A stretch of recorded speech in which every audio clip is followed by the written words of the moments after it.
তাহলে আপনি যদি পদত্যাগ না করে থাকেন তাহলে জনগণ একটা কথা বলতেছে, বলবো? জনগণ বলতেছে, ম্যাডাম তাহলে আপনি কি শ্বশুর বাড়ি গেছেন? আবার ওনারা বলতেছে আমরা সীমানার কাছে আছি, টুপ করে ঢুকে পড়বো। আসসালামু আলাইকুম ওয়া রাহমাতুল্লাহি ওয়া বারাকাতুহু।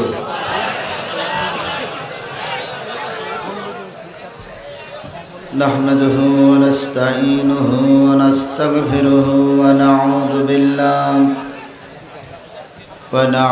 بالله من شرور أنفسنا ومن سيئات أعمالنا من يهده الله فلا مضل له ومن يضلله فلا هادي له ونشهد أن لا إله إلا الله وحده لا شريك له الذي أرسله بالحق بشيرا ونذيرا وداعيا إلى الله بإذنه وسراجا منيرا فقد قال الله تعالى في كلامه المجيد وفرقانه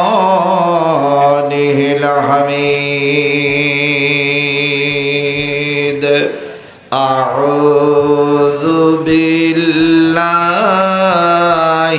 من الشيطان الرجيم بسم الله الرحمن الرحيم إن الذين قالوا ربنا الله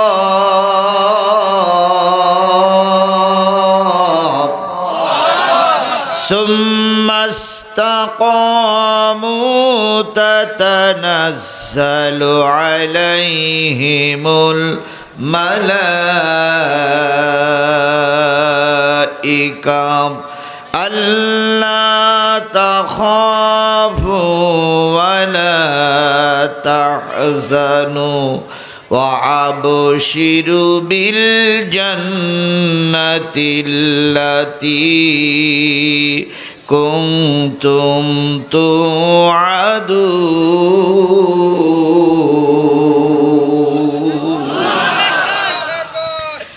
نحن أولياؤكم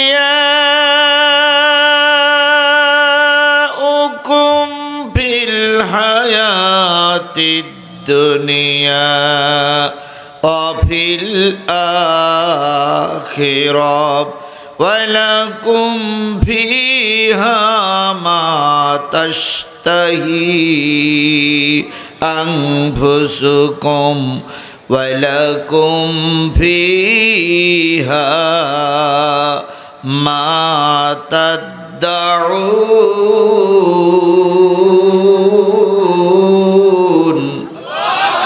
نزلا من غفور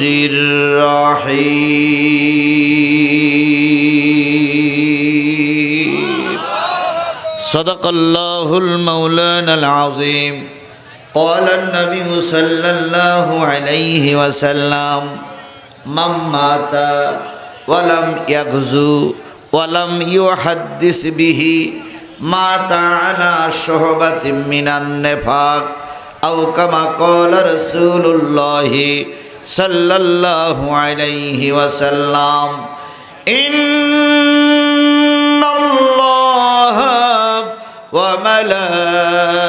وملائكته يصلون على النبي يا أيها الذين آمنوا صلوا عليه وسلموا تسليما اللهم صل على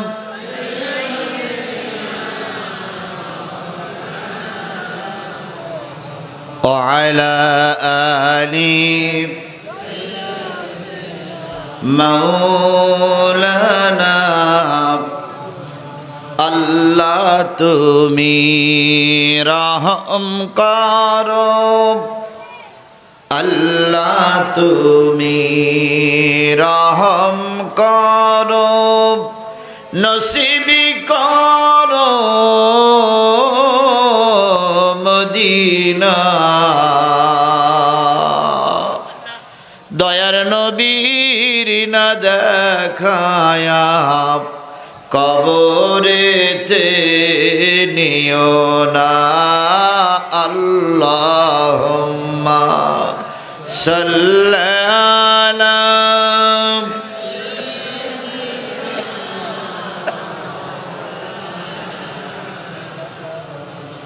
وعلى آل حبيبنا لا إله إلا الله جوري لا إله لا إله لا إله لا إله إلا الله মুহাম্মাদুর সকলে জবান খুলে একসাথে এক বাক্যে বলছি সাল্লাল্লাহু আলাইহি ওয়াসাল্লাম। জয়পুরহাট এবং গাইবান্ধা জেলার বিভিন্ন থানা থেকে আগত দিনদার পরেশগার মুত্তাকি মুসলমান ভাই ও বন্ধুগণ, পদ্মায় অবস্থানরত শ্রদ্ধাশীলা মা ও বোনেরা, সকলকে নিয়ে আবারও সালাম বিনিময় করছি। আসসালামু আলাইকুম ওয়া রাহমাতুল্লাহি ওয়া বারাকাতুহু।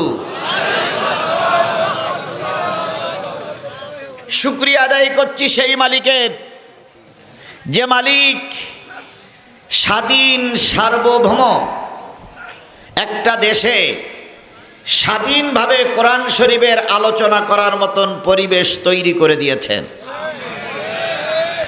একটা মাহফিল করতে গিয়ে কত লোকের কাছে যে দৌড়াদৌড়ি করতে হয়েছে তার কোনো কুল কিনারা ছিল না। যারা সূরা ফাতিহা পড়তে পারে না তাদেরকে মাহফিলের সভাপতি বানানো লেগেছে।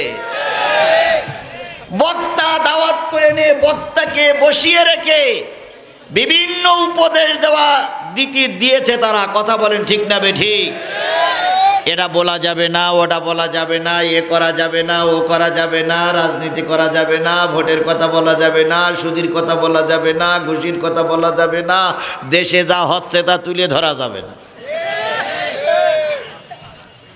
এই সত্যগুলো যে বক্তারা মেনে নিয়েছিল তাদেরকে কোরআন হাদিসের কথার নামে দিয়ে কথা বলতে দেওয়া হয়েছে, আর যারা সত্য মেনে নেয়নি তাদের অনুমতি দেয়নি। কথা বলেন ঠিক না বেঠিক? অনেক বক্তারা সত্য মেনে নিয়ে কথা বলতে গিয়ে যদি একটু 19-20 করেছে তাহলে অনেক বক্তাদের মঞ্চের থেকে অপমান করে তাড়িয়ে দেওয়া হয়েছে। অনেক বক্তাকে পিটাইয়ে আহত করে পুলিশের কাছে তুলে দেওয়া হয়েছে। অনেক বক্তাকে রক্তাক্ত করে হাসপাতালে ঢুকানো হয়েছে। কথা বলেন ঠিক না বেঠিক? এখন কি সেই দিনটা আছে? জোরে বলেন, সেই দিনটা আছে? সেই দিনটা পরিবর্তন করে নতুন একটা দিগান্ত সৃষ্টি করেছেন কে? আরো জোরে বলুন তো, নতুন একটা দিগান্ত সৃষ্টি করলেন কে? যে আল্লাহ পাক এই পরিবেশ তৈরি করে দিলেন, সেই আল্লাহর শুকরিয়া। আসতে না জোরে? জোরে বলুন, আসতে না জোরে? সবাই মিলে বলছি আলহামদুলিল্লাহ। সম্মানিত ভাইরা, দীর্ঘ 15.5 বছর মানুষ একটা মহা বিপদের ভিতরে ছিল। বিরোধী দলদেরকে ময়দানে নামতে দেওয়া হয়নি, আর ওনারা একটা ধারণা করেছিলেন 41 সাল পর্যন্ত থাকবে। প্রায় বলতেন আমরা 41 সাল। তারপরে আবার কি বলতেন? আমরা পালাই না, আমাদের নেত্রী পালাবে না, ফখরুল সাহেব আপনার বাসায় একটু জায়গা দিবেন।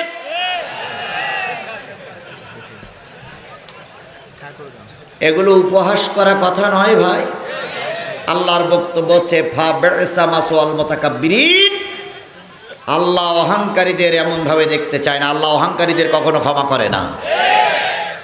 তাহলে তাই যদি হয়, ওনারা যে অহংকার করেছিল, অহংকার এখন আর ওনারা করতে পারছে না।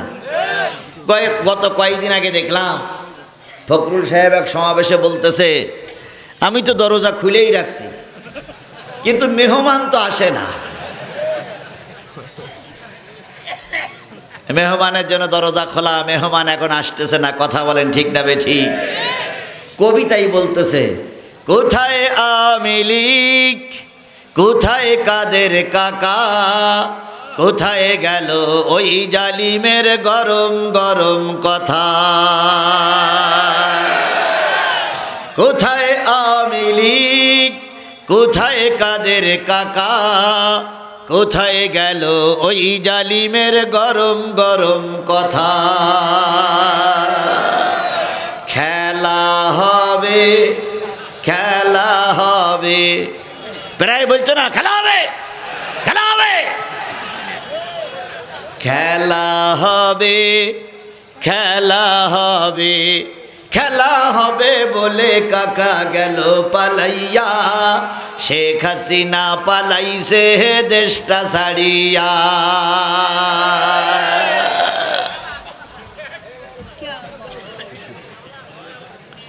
তাহলে অহংকারীদের আল্লাহ কখনো ক্ষমা করে না। এই অহংকারীদের হাত থেকে আপনাকে আমাকে মুক্ত করেছেন কে? বিএনপি বাংলাদেশের একটা বড় দল, এটা আমরা অস্বীকার করি না। নেতা কর্মীদের অভাব নাই। বলুন তো, বিএনপি আন্দোলন করে কি এই সরকারকে হটাইছে? স্পষ্ট করে বলতে, বিএনপি আন্দোলন করে কি এই সরকারকে হটাতে পেরেছে? বিএনপি অনেকবার রাস্তায় নেমেছে, লক্ষ লক্ষ মানুষ নিয়ে রাস্তায় নেমেছে, ময়দানে গুলি খেয়েছে, লাশ পড়েছে, মামলা খেয়েছে, ঘরে ফিরে আসতে বাধ্য হয়েছে। বাংলাদেশ জামাত ইসলামীর সাবেক জেলা আমির আমার পাশে বসা, আল্লাহ ওনাকে হায়াতে তৈয়বা দান করুন। ওনারাও কি বুকে হাত দিয়ে বলতে পারবেন যে ওনাদের আন্দোলনে এই সরকার পতন হয়েছে? না,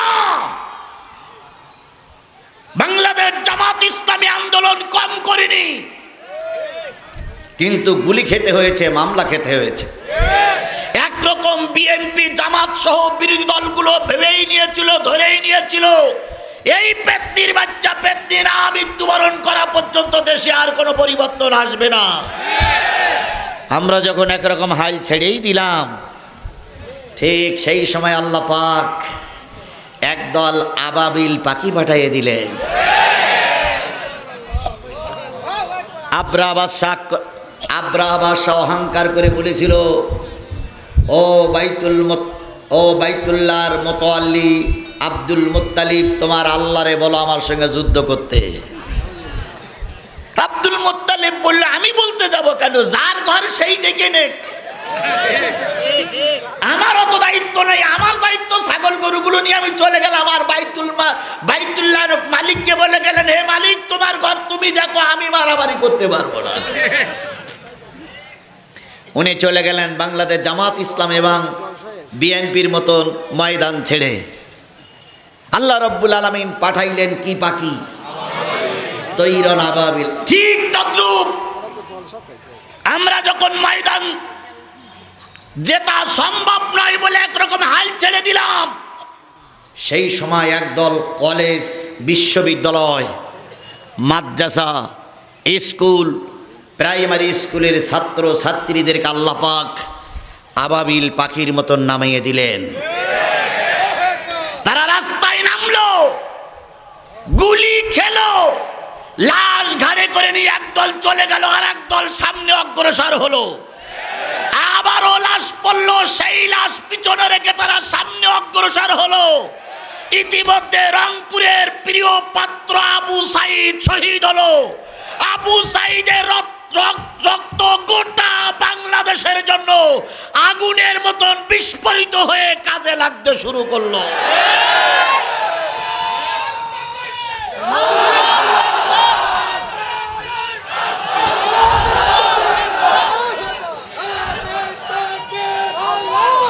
ময়দান দখল হলো, ময়দান দখল হলো। যারা বলেছিল আমরা পালাই না, তারা বীর দর্পে কুকুরের মতন ভারতে পালাতে বাধ্য হলো। এখন আমার বলতেছে আমরা পদত্যাগ করিনি। তা না করিয়ে থাকেন তে এখানে আসেন। তাহলে আপনি যদি পদত্যাগ না করিয়ে থাকেন, তাহলে জনগণ একটা কথা বলতেছে, বলবো? জনগণ বলতেছে ম্যাডাম তাহলে আপনি কি শ্বশুর বাড়ি গেছেন? আবার ওনারা বলতেছে আমরা সীমানার কাছে আছি, টুক করে ঢুকে পড়বো। তাই বলতেছে না? আইসো চট করিয়া, আয়না ঘর তোমার জন্যে রাখছি গো সাজায়া। ও বাবু আইসো চট করিয়া, আয়না ঘর তোমার জন্যে রাখছি গো সাজায়া। আমরা রিসিবিশনে বৈশাসি, রিসিবিশনে বৈশাসি জুতোর মালা লয়া। আয়না ঘর তোমার জন্যে রাখছি গো সাজায়া। নির্বিচারে মারছো মানুষ ক্ষমতার লাগিয়া, দিন ধর্ম আর মানবতা সব কিছু ছাড়িয়া, বুবু সব কিছু ছাড়িয়া। তোমার পাপের শাস্তি,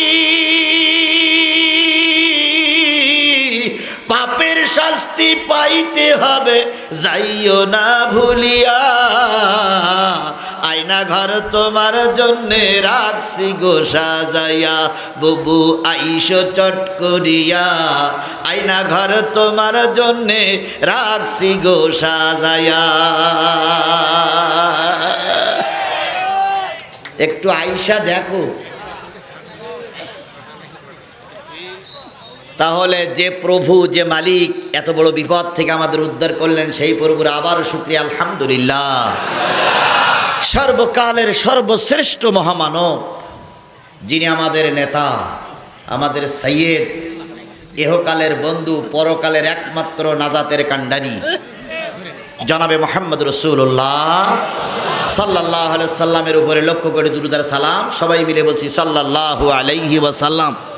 সম্মানিত উপস্থিতি, পীর ওলিয়া উলিয়ার দরবার। বলুন তো, এই দেশে সর্বপ্রথম দাড়ি টুপি আমদানি করেছিল কারা? পীর সাহেবেরা। শাহজালাল, শাহপরান, খান বাহাদুর না ছিলে, খান জাহান আলী, খাজা মঈনুদ্দিন চিশতি রহমাতুল্লাহ আলাইহি সহ অতীতের বড় বড় আউলিয়ারাই এদেশে দাড়ি আর টুপি আমদানি করেছিল। কথা বলেন ঠিক না বেটি? শাহজালালের দরবারে যান, এখনো দুইটা জিনিস আছে। এক আছে কোরআন শরীফ, আর এক আছে তরবারি। শাহজালাল এসে বলেছিল, ও সিলেটের মানুষ, কোরআন মানো নতুবা তরবারি দিয়ে। সেই শাহজালাল এখনো আছে, তারা দাড়ি টুপি আমদানি করেছিল। পীরিরা আমাদের মাথার মুকুট। কথা বলেন ঠিক না বেঠিক? আমরা তাদেরকে সম্মানের সহিত শ্রদ্ধা করি। ওলি আল্লাহর বাংলাদেশ, এই শহীদ গাজীর বাংলাদেশ, রহম করুন আল্লাহ, রহম করুন আল্লাহ। আল্লাহ আপনার প্রেমে শহীদ যারা, আপনার প্রেমে শহীদ যারা, আমরা তাদের বংশধর, আমরা তাদের বংশধর। তাদের পথে তাদের মতে কবুল করুন আল্লাহ, কবুল করুন আল্লাহ। তাহলে ওলিয়া উলিয়াদের আমরা সম্মান করি। কথা বলেন ঠিক না বেঠিক? যেখানে মাহফিল করছেন এখানে পীর সাহেবদের কবর আছে, কথাটা ঠিক না বেঠিক? এই মাদ্রাসা প্রতিষ্ঠিত করেছে পীর সাহেব হুজুরিরা। সেই মাদ্রাসাটা টিকে থাক সম্মানের সহিত, এটা কি আপনারা চান? আজকের এই হাফিজিয়া মাদ্রাসার থেকে কয়জন পাগড়ি পেয়েছে? কয়জন? 8টা ফুটান্ত টকবগে গোলাপ ফুল, আমরা কোরআনের ফুলকে আমরা বাহির করে দিলাম। এই কোরআনের ফুলকে বের করে দিয়েছে আমরা। এখান থেকে আগামী বছর আরো কোরআনের টকবগে ফুটান্ত গোলাপ ফুল বাহির হোক, এটা কি আপনারা চান? না না থাক, এখান থেকে না না এখানেই থাক, না না এখানেই থাক। এই প্রতিষ্ঠানটা টিকে থাক, এটা কি আপনারা চান?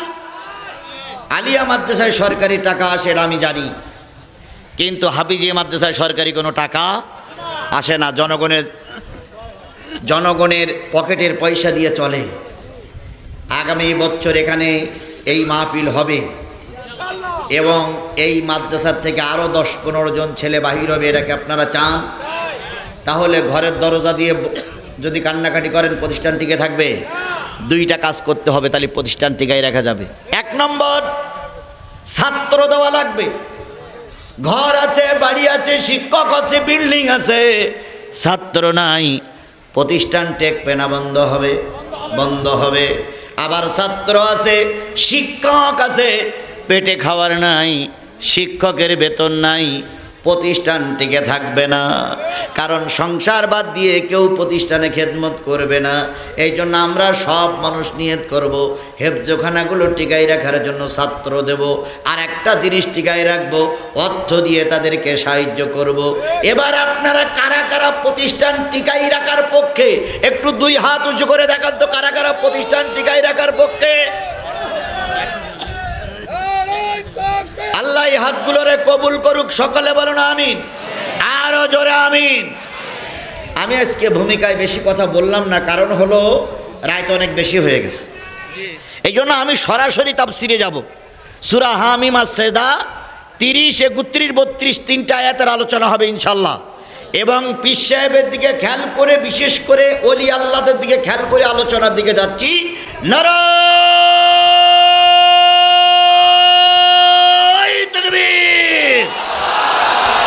লিল্লাহে তাকবীর, আল কোরআনের আলো, আল হাদিসের আলো,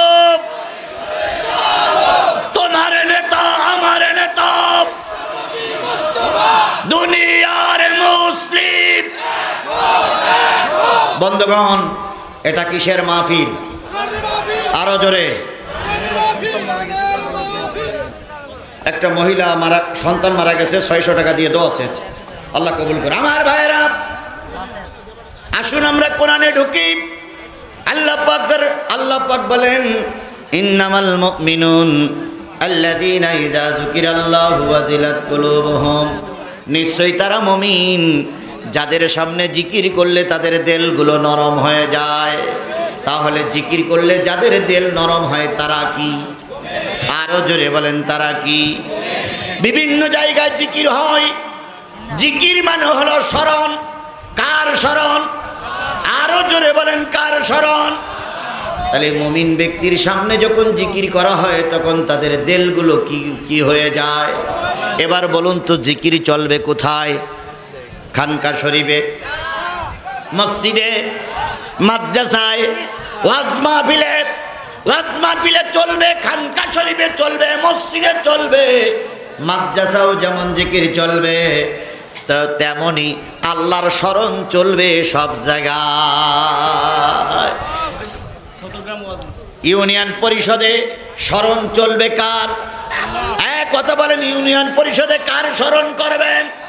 ইউনিয়ন পরিষদের চেয়ারম্যান যারা হবে, কাজ যখন শুরু করবে কোরআন তেলাওয়াত দিয়ে শুরু করবে। মাদ্রাসায় কোরআন তেলাওয়াত চলবে, সব জায়গায় কোরআন তেলাওয়াত চলবে। কিন্তু দুঃখ লাগে, আমাদের পবিত্র জাতীয় সংসদে গত 15টা বছর কোরআনের অবমাননাই হয়েছে। মমতাজের গান চলতো, কিন্তু কোরআন চলেনি। এই জন্য আল্লাহ বলতেছে তোমরা কোরআনকে ভুলে যেও না। কোরআন ভুলে গেলে তোমরা দুনিয়ায় লাঞ্ছিত হবে, অপমানিত হবে, হয়েছ তাই। যারা বিনা ভোটে পাশ দেখিয়ে ফুলের মালা পরিয়েছে, ফুলের মালা পরেছে, কিছুদিন পরে দেখা গেল তাদের গলায় আবার জুতোর মালা উঠেছে। আজও দেখুন এই এলাকায়, যে এলাকায় বসে ওয়াজ করতেছি, এই এলাকায় অনেক বিনা ভোটের নেতা ছিল, এখনো আছে। ভোটে পাস না করলে কি হবে? জনগণের দিয়ে ফুলের মালা নিয়েছে, এখন জনগণ জুতোর মালা দেবে, তবুও খুঁজে পাচ্ছে না। এই জন্য মুমিন তারাই যাদের জিকির করলে যাদের দিল নরম হয়, তারা কি? এবার বলুন তো, জিকির মানে স্মরণ করা। উত্তম জিকির হলো আফজালুল জিকরি তেলাওয়াতিল কোরআন। সবচাইতে উত্তম জিকির হলো আল্লাহর কোরআন তেলাওয়াত করা। আমরা এখানে কোরআন তেলাওয়াত করেছি না করিনি? সূরা হামিম সিজদার কয়টা আয়াত? তাহলে আমরা জিকির দিয়ে শুরু করেছি। এই কোরআন শুনলে যাদের দিল নরম হবে, বুঝতে হবে তারাই কি? ওয়াইজা তুলিয়াত আলাইহিম আয়াতুহু যাদাতুহুম ঈমানা। যখন এই কোরআনের আলোচনা চলবে, যখন ব্যাখ্যা বিশ্লেষণ হবে, তাফসীর যখন হবে, তখন তাদের ঈমান বৃদ্ধি পেতে থাকবে। ও আলা রাব্বিহিম ইয়াতাওয়াক্কালুন। আর এই মুমিন ব্যক্তির আল্লাহর উপরে ছাড়া কারোর উপরে তাওয়াক্কুল করে না। তাহলে আমরা কার উপরে তাওয়াক্কুল করব? আরো জোরে বলেন, কার উপরে তাওয়াক্কুল করব? এবার চলুন হাদিসে যাই। নবী বলেন মাস্তামা কওমান ফি বাইতিন মিন বুয়ুতিল্লাহ ইয়াতলুনা কিতাবাল্লাহ ওয়া ইয়াতাদারাসুনাহু ইল্লা নাযালাত আলাইহিমুস সাকিনাহ ওয়া গাশিয়াতুহুমুর রাহমা ওয়া হাফাতুহুমুল মালায়েকা ওয়া যাকারাল্লাহু ফি মান ইনদাহু। নবী আমার বলেন, মসজিদ অথবা মসজিদের বাইরে যদি মানুষ একত্রিত হয়ে যায়, ওদের ভিতর থেকে যদি একজন কোরআনের তাফসীর অথবা হাদিসের দর্শ দেয়, ওইগুলো যদি শ্রোতা চুপচাপ বসে বসে শোনে, ওদের মাথার উপর দিয়ে আল্লাহ পাক জান্নাতের বাতাস প্রবাহিত করে দেয়। তাহলে আমরা সব একত্রিত হয়েছিলাম কি শোনার জন্য? আমি কোরআনের আলোচনা করতেছি, আপনারা যদি চুপচাপ বসে বসে শোনেন, মাথার উপর দিয়ে কিসের বাতাস? জান্নাতের বাতাস, রহমতের বাতাস প্রবাহিত হচ্ছে। যারা বাইরে আছেন, দোকানে আছেন, কিংবা চলে যাচ্ছেন, যাওয়ার আগে একটা কথা শুনে যান। আজকের এই জান্নাতের বাতাস যাদের সহ্য হবে না, সাদা কাগজে লিখে নেন, মরণের পরে আল্লাহর জান্নাত আপনার কপালে জুটবে না। এখানে কেউ কারোর বাবার কথা বলতে আসেনি, এখানে কেউ কারোর দলের কথা বলতে আসেনি। দলের কথা যদি বলে থাকে, ডাক্তার আব্দুর রহিম সাহেব বলেছে, কারণ উনি দলের লিডার। আমি দলের লিডার নই, আমি জমাইতে বক্তা নই, আমি পীর সাহেবের গুণগান করার জন্য আসিছি, সে বক্তাও নই। আমাকে ডেকে আনা হয়েছে কোরআন বলার জন্য। কথা বলেন ঠিক না বেঠিক? আওয়ামী লীগ, বিএনপি, জাতীয় পার্টি, জামাত ইসলাম ভুল বুঝবেন না। আমি কোন দলের প্রোডাক্ট হয়ে আসিনি, আমি এসেছি আল্লাহর কোরআনের দাওয়াত নিয়ে। সুতরাং যদি মুসলমানের বাচ্চা হন, কোরআনের মাহফিলে বসবেন। আজ যদি না বসে, যদি চলে যায়, তাহলে বুঝতে হবে জন্মে ভেজাল ও রক্তে ভেজাল।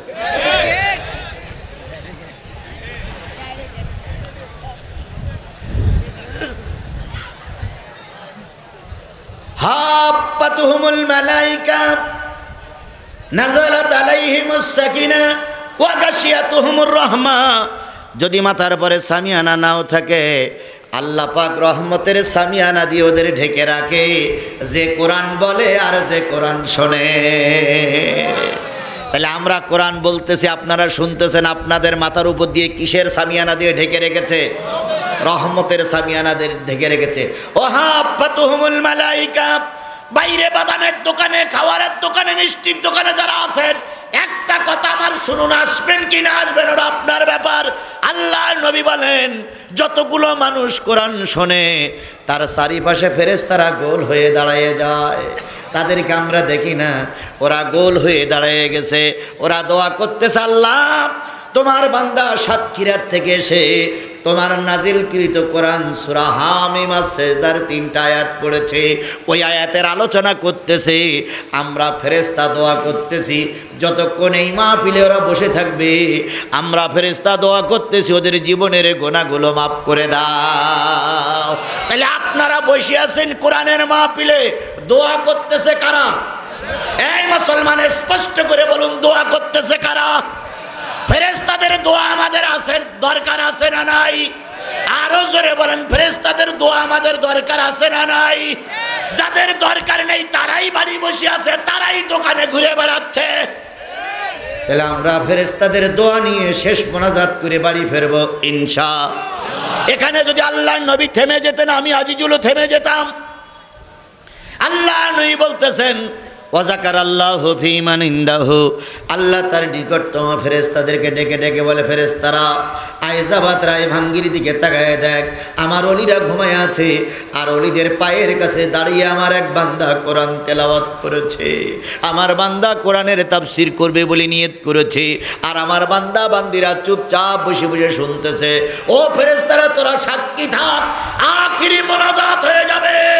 যখন বক্তাও নিচে নামবে, শ্রোতা উঠে চলে যাবে, আমি সাক্ষী দিচ্ছি ওদের কারোর আমলনামায় একটাও গুনাহ থাকবে না। তাহলে আল্লাহ ওয়াদা করলেন, এখান থেকে মোনাজাত করে চলে গেলে জীবনের সব গুনাহ কি হয়ে যাবে? আরো জোরে বলেন, কি হয়ে যাবে? এই সামিয়ানার ওই পাশে, খুঁটির ওই পাশে 1টা খণ্ড, 2টা খণ্ড, 3টে খণ্ড, 4টে খণ্ড, 5টা খণ্ড, 5টা খণ্ড থেকে 5টা লোক হাত তুলবেন যে হুজুর আমার ফেরেশতার দোয়ার দরকার নাই, আমার গোনা মাফের দরকার নাই, আমার গোনাই নাই। যাদের গোনা নেই তারা একটু হাত তোলেন, তোলেন। তাহলে আমাদের প্রত্যেকের কম বেশি গোনা আছে না নাই? তাহলে আজকে নিয়ত করতে হবে, আমরা গোনা মাফ না করে কেউ বাড়ি যাব না। আল্লাহ আমাদের কবুল করুক। আর একটু সামনে যান, মূল আলোচনা আসতেছে 2 মিনিটের ভিতরে। আল্লাহ বলতেছেন, ওয়ালাকাদ জারানা লি জাহান্নামা কাসীরাম মিনাল জিন্নি ওয়াল ইনস, কিয়ামতের দিন আমি জান্নাত আর জাহান্নাম সামনে হাজির করব। যারা জান্নাতে যাবে তারা তো জান্নাতে চলেই গেছে, জাহান্নামী যারা হবে তাদের অনেকগুলো দোষের ভিতরে একটা দোষ হচ্ছে লাহুম কুলুবুন লা ইয়াফকাহুনা বিহা, তাদের অন্তর আছে কিন্তু অন্তরে জায়গা নাই। কিসের জায়গা নাই? তাহলে যাদের দিলে কোরআনের ঠাঁই পায় না, যারা কোরআনকে ভালোবাসে না, যাদের অন্তরে কোরআন জায়গা পায় না, আল্লাহর ভাষায় ওরা হলো জাহান্নামী। আমি কিসের আলোচনা করার জন্য বসেছি? এই কোরআনটা যদি দিলে ঠাই না পায় তাহলে বুঝতে হবে আপনার দিলটা কিসে চলে গেছে, জাহান্নামে চলে গেছে। আয়ুনুল্লাহ ইবসিরুনা বিহা, তাদের চোখ আছে কিন্তু চোখ দিয়ে দেখে না। কি দেখে না? এই মুসলমান কথা বলেন, কি দেখে না? শুধু কোরআন দেখে না, না কোরআনওয়ালাদেরও দেখে না। দোকানে বসে চা খাচ্ছে, খা, একজন দাড়ি পাকা চুল পাকা হুজুর যাচ্ছে, অমনি একজনের আরেকজনের সঙ্গে ঠেস লাগাই কয়, ওই দেখ সে রাজাকার যাচ্ছে, ওই ওই ওই ওই। এরকম গালিগালাজ আমাদের দেওয়া হয়েছে না হয়নি? তাহলে কোরআন দেখলে যারা সহ্য করতে পারে না, কোরআনওয়ালাদের দেখলে যারা সহ্য করতে পারে না, আলেম ওলামা দেখলে যারা সহ্য করতে পারে না, আল্লাহর ভাষায় ওরা জাহান্নামী। আযানুল্লাহ ইয়াসমাউনা বিহা, আজান শুনলে সহ্য করতে পারে না। আজান মানে কি? ডাক, আহ্বান। আজান শুনলে যারা সহ্য করতে পারে না তারা যাবে জাহান্নামে। আমি কোরআন সূরা, আমি কোরআনের 6666টা পঠিত আয়াতের ভিতর থেকে 3টা আয়াতের আজান দিয়েছি। এই আজান শোনার পরেও যদি কেউ এখান থেকে বিনা কারণে শরীয়তের ওজর ছাড়া চলে যায় তাহলে বুঝতে হবে ও লোকটাও জাহান্নামী। উলাইকা কাল আনাম বাল হুম আদাল, আল্লাহ পাক বললেন এগুলো হলো চারি ভাই জন্তুর মতো। যত এদের কোরআন হাদিসের কথা বুঝাও না কেন এরা বুঝবে না। ওই জাতীয় লোক যারা আছে তারা চলে যেতে পারেন। দেখি জাহান্নামী লোক কারা, এবার যারা চলে যেতে চান চান। শুধুমাত্র একজনের ছুটি দেব, অনুমতি আছে একজনের ছুটি, সেটা হলো সাবেক জেলা আমি সাহেব। কারণ ওনার রোগী হাসপাতালে, উনি যদি চলে যেতে চায় আমি জোর করে বের করে দেবো না। উনি যদি চলে যেতে চায় ওনাকে আমরা সবাই ছুটি দেব, কারণ একটা অসুস্থ রোগীর চিকিৎসারও দরকার আছে। এই জন্য উনি যদি যেতে চায় তাহলে ওনাকে ছুটি, তাছাড়া আর কেউ যদি যায় তাহলে বুঝতে হবে হয় আওয়ামী লীগের লোক যাচ্ছে নাই শয়তানের চামচা যাচ্ছে। এই দুই গ্রুপ ছাড়া কোরআনের মাহফিল থেকে কেউ যাবে না, কেউ যাবে না, কেউ যাবে না। যদি যায় তাহলে চিনে রাখবেন ওইটাই আওয়ামী লীগ, ওইটাই যুবলীগ, ওইটাই ছাত্রলীগ, ওইটা কৃষক লীগ, ওইটা তাঁতি লীগ, ওইটা পাইকানা লীগ।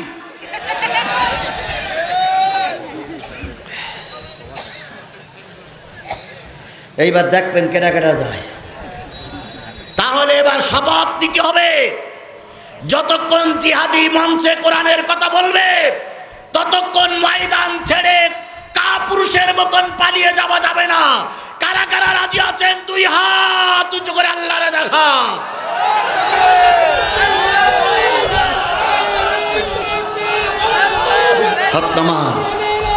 আধারে ভয় পেও নে, ভয় পেও না, আলো আছে আড়ালে, জালিমেরা পালিয়ে যাবে তুমি উঠে দাঁড়ালে। আধারে ভয় পেও না, আধারে ভয় পেও না, আলো আছে আড়ালে, জালিমেরা পালিয়ে যাবে তুমি রাস্তায় দাঁড়ালে। জালিমেরা পালিয়ে যায়নি, জোরে বলেন যায়নি। আমরা রাস্তায় দাঁড়িয়েছিলাম, জালেমেরা জুতা পায়ে দেওয়ার সময় পাইনি। কি কায়দায় বলেছিল বিরিয়ানি রান্না করা আছে, একটু খাওয়ার সুযোগ দেন। সেনাবাহিনীর প্রধান বলল, ম্যাডাম শাহবাগে সব অবস্থান করতেছে, যদি একটু সময় পাইতে বিরিয়ানি তো যাবে, আপনিও যাবেন। তাহলে আমি একটু শাড়ি কাপড়টা একটু পাল্টাই। ওয়াকারুজ্জামান সাহেব বললে, আপনার যা ঢং ঢং, এখানে তিল, ওখানে কাজল, ওখানে ব্লাউজ, ওখানে রং সং, এই করতে করতে 2 ঘন্টা যাবো, আমি আপনার বাঁচাতে পারবো না। তাহলে উনি বলল, তাহলে এক কাজ করি, কিছু টাকা নেই, কয় তাও পকেটে হাত দেওয়ার সময় নেই, আপনি বাহির হন। শুধু তুমি আর আমি রাস্তায় নেমেছি, ফেরাউনের বাচ্চা রাস্তা ছেড়ে দিয়েছে। আবারও যদি রাস্তায় নামতে হয়, বাংলাদেশের 18 কোটি জনগণ মাথায় কাপনের কাপড় বেঁধে আবারও রাস্তায় নামবে। তবুও বাংলাদেশ আওয়ামী লীগের মতন স্বৈরাচারীদেরকে আর বাংলাদেশে মাথা উঁচু করতে দেওয়া হবে না, হবে না, হবে না।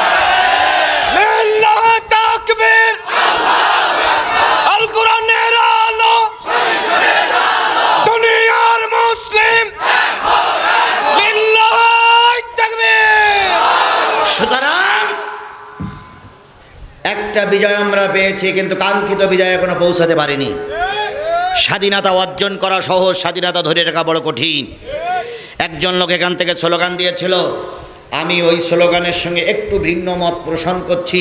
সেটা হচ্ছে, আজকের থেকে স্লোগান হবে, সকল দলের দেখা শেষ, না টুপিওয়ালার বাংলাদেশ। সকল দলের দেখা শেষ, আরো জোরে বলেন, সকল দলের দেখা শেষ। বাস, শুধু যদি জমাইতে বলি তাহলে তো সরমানাইগা টুপি আছে।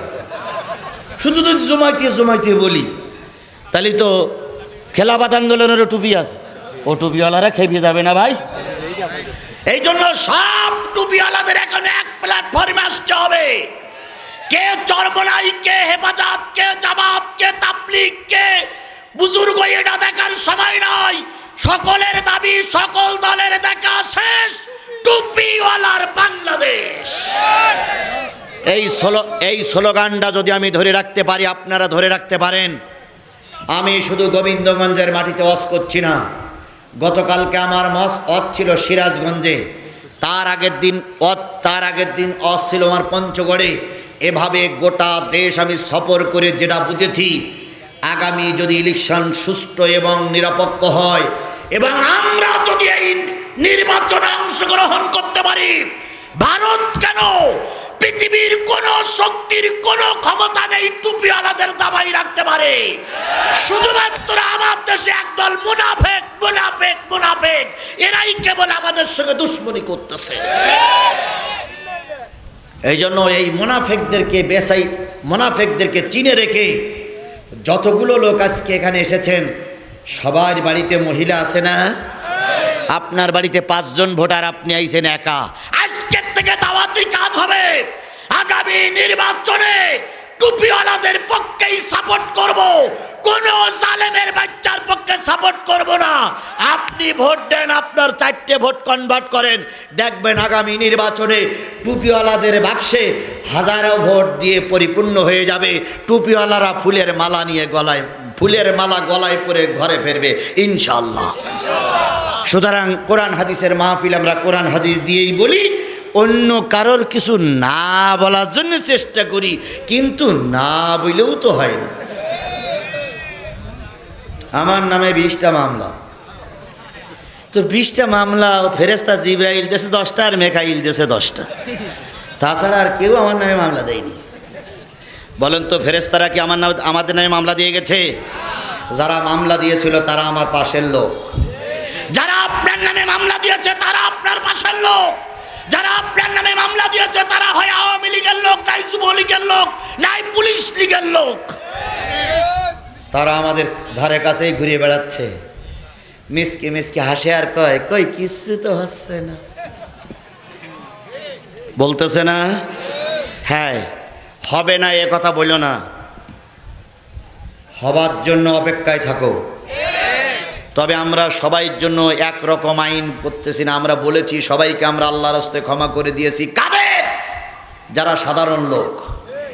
কিন্তু যারা বড় বড় পদ নিয়ে দেশটারে সর্বনাশ করেছো, যারা দেশটারে দেউলিয়া বানিয়েছো, যারা বিনা কারণে আমার নামে মামলা ঠুকে আমাকে আসামি বানিয়েছো, আল্লাহর কসম জাতি তাদের ক্ষমা করবে না, করবে না, করবে না। যদি সবাইকে ক্ষমা করে দেন তাহলে আল্লামা সাঈদীর আত্মা কষ্ট পাবে। যদি সবাইকে ক্ষমা করে দেন, পিলখানায় 57 জন সেনা হত্যা হলো, 57 জন সেনা সহ 30 জন না 74 জন লোক মারা গেল, 80 জন না 74 জন লোক মারা গেল, ওদের আত্মা কষ্ট পাবে। যদি সবাইকে মাফ করে দেওয়া হয়, শাহবাগে হেফাজতের আলেমদের মারার আত্মাগুলো কষ্ট পাবে। যদি সবাইকে ক্ষমা করে দেওয়া হয়, এই সংস্কার আন্দোলনে 1600 মানুষ জীবন দিয়েছে, ওদের আত্মা কষ্ট পাবে। আমরা মাফ করার পক্ষে, কিন্তু সবাইকে মাফ করার পক্ষে নয়।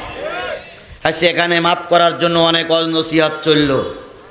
মোনাজাতের পরে ওই যে পিছনের টাম গাছের গোড়ায় 2 জন দাঁড়াই আছে, ওই জায়গায় যেয়ে দেখলেন যে কাদের ভাই দাঁড়াই আছে ওই আম গাছের গোড়ায়। মাহফিল শেষ, সবাই বললাম ধৈর্য ধরো, ধৈর্য ধরো, ধৈর্য ধরো, ধৈর্য ধরো। এখন মোনাজাত, চোখ বন্ধ করে মোনাজাত করে দেখা গেল ওবায়দুল কাদের আম গাছ হেলান্দে দাঁড়াই আছে। আচ্ছা বলেন তো কারা কারা নামেরই বাড়ি যাবেন? হাত তোলেন তো ভাই। আমিও একদিন নামেরই যাবো না ভাই। হ্যাঁ, ভাগে পাবো না, এটাও ঠিক। আমার যাওয়ার আগে কাজ কমপ্লিট। সুতরাং ক্ষমা করে দিয়েছি বলে এ কথা বলে আস্ফলন করো না যে ক্ষমাই যখন হয়ে গেছে আমি মাপ পেয়ে গেলাম। খোদার কসম, সাধারণ যারা দলের কোন নেতৃত্ব দেয়নি, সাধারণ ভোটাররা আমাদের কাছে প্রিয়, কিন্তু যারা লিডারি করে আমাদের ক্ষতি করেছো, নেতাদের ফাঁসিতে ঝুলাইয়েছো, আমাদের নামে মিথ্যা মামলা দিয়েছো, এদের জনগণ ক্ষমা করবে না, করবে না, করবে না। আমিও যদি যে ওয়াজ করি এদের ক্ষমা করি দেন, আমারও পিটি বস্তা বান্ধা লাগবে। আমার ভাইয়েরা, আর বেশি দূরে নয়। তাহলে কোন সূরা থেকে তেলাওয়াত করেছি? আমার কথাগুলো শেষ না হওয়া পর্যন্ত ময়দান ছেড়ে চলে যাওয়া। কিছু কিছু লোক মনে করতেছে একেতে গরম, তারপরে হুজুর যেভাবে চারিদিক থেকে বেঁধে এনেছে, এবার মনে হয় ফজরের নামাজ পড়ি ছুটি। না রে ভাই, আমি যেখান থেকে কথা শুরু করেছি সেখান থেকে 1 ঘন্টা 30 মিনিট 40 মিনিট এর উপরে এখন আর যাচ্ছি না। সুতরাং ঘড়ি দেখেই কথা শুরু করেছি, ঘড়ি দেখেই শেষ করব। বেশিক্ষণ আপনাদেরকে বন্দি করে রাখবো না, কারণ বহুত মাহফিল এই এলাকায় আছে, আজকেই সব শেষ করব না। কিছু মাহফিলের জন্য রেখে দেব, আর কিছু কথা আপনাদের জাতির জন্য বলে দেব, তা না হলে জাতি ব্যথা নিয়ে বাড়ি যাবে। কথা বলেন ঠিক না বে ঠিক? এই জন্য প্রয়োজনে কিছু কথা বলে কোরআন থেকে কিছু আলোচনা করেই শেষ করব। তাহলে আমরা কয়টা আয়াত তেলাওয়াত করেছি? আল্লাহ বলতেছেন, ইন্নাল্লাযীনা ক্বালু রাব্বুনাল্লাহ,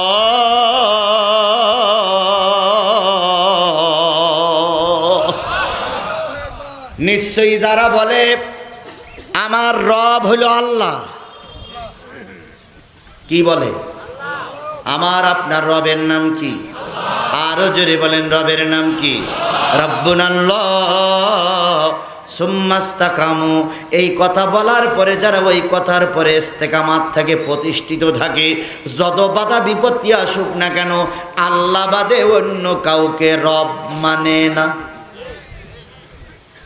তাহলে এবার বলুন তো, এই হাজারো জনগণ, 20-30 হাজার মুসলমান, সবাই বাঘের বাচ্চার মতন স্পষ্ট করে বলুন, আপনার আমার রবের নাম কি? আরো জোরে বলেন, রবের নাম কি? এবার আপনি আল্লাহকে রব বলে মেনেছেন, আপনি আল্লাহকে প্রভু বলে মেনেছেন, আপনি আল্লাহকে রেজেকদাতা বলে মেনেছেন, আপনি আল্লাহকে আইনদাতা বলে মেনেছেন। পরীক্ষা হবে না হবে না? জোরে বলেন, পরীক্ষা হবে কি হবে না? যুগে যুগে ইতিহাস খুঁজুন। ইব্রাহিম আলাইহিস সালাম বলেছিলেন আমার রব আল্লাহ। ইব্রাহিমকে আগুনে পুড়তে হয়েছে না হয়নি? মুসা আলাইহিস সালাম বলেছিলেন আমার রব আল্লাহ। মুসা আলাইহিস সালামকে ফেরাউনের মোকাবেলা করতে হয়েছে না হয়নি? ইব্রাহিম আলাইহিস সালাম বলেছিলেন আমার রব আল্লাহ। নমরুদের মোকাবেলা করতে হয়েছে। আমার নবী বলেছিলেন আমার রব আল্লাহ। আবু জেহেলের মোকাবেলা করতে হয়েছে। আপনি আমি বলবো আমার রব আল্লাহ, কারোর মোকাবেলা করা লাগবে না। তাহলে তো আপনি নবীদের চাইতে বড় হয়ে গেলেন। না না ভাই, যেই বলবেন আমার রব আল্লাহ, আমি আল্লাহ ছাড়া আর কাউকে মানি না, সেই আপনার পরীক্ষা আমার পরীক্ষা শুরু হবে। এখন রব বলে মেনে নেওয়ার পরে কি দিয়ে পরীক্ষা নেওয়া হবে সেটা কোরআন শরীফে আছে না নাই? জোরে বলেন, আছে না নাই? আল্লাহ নিজেই বলতেছেন, ওয়ালা নাবলুওয়ান্নাকুম বিশাইইম মিনাল খাউফি ওয়াল জু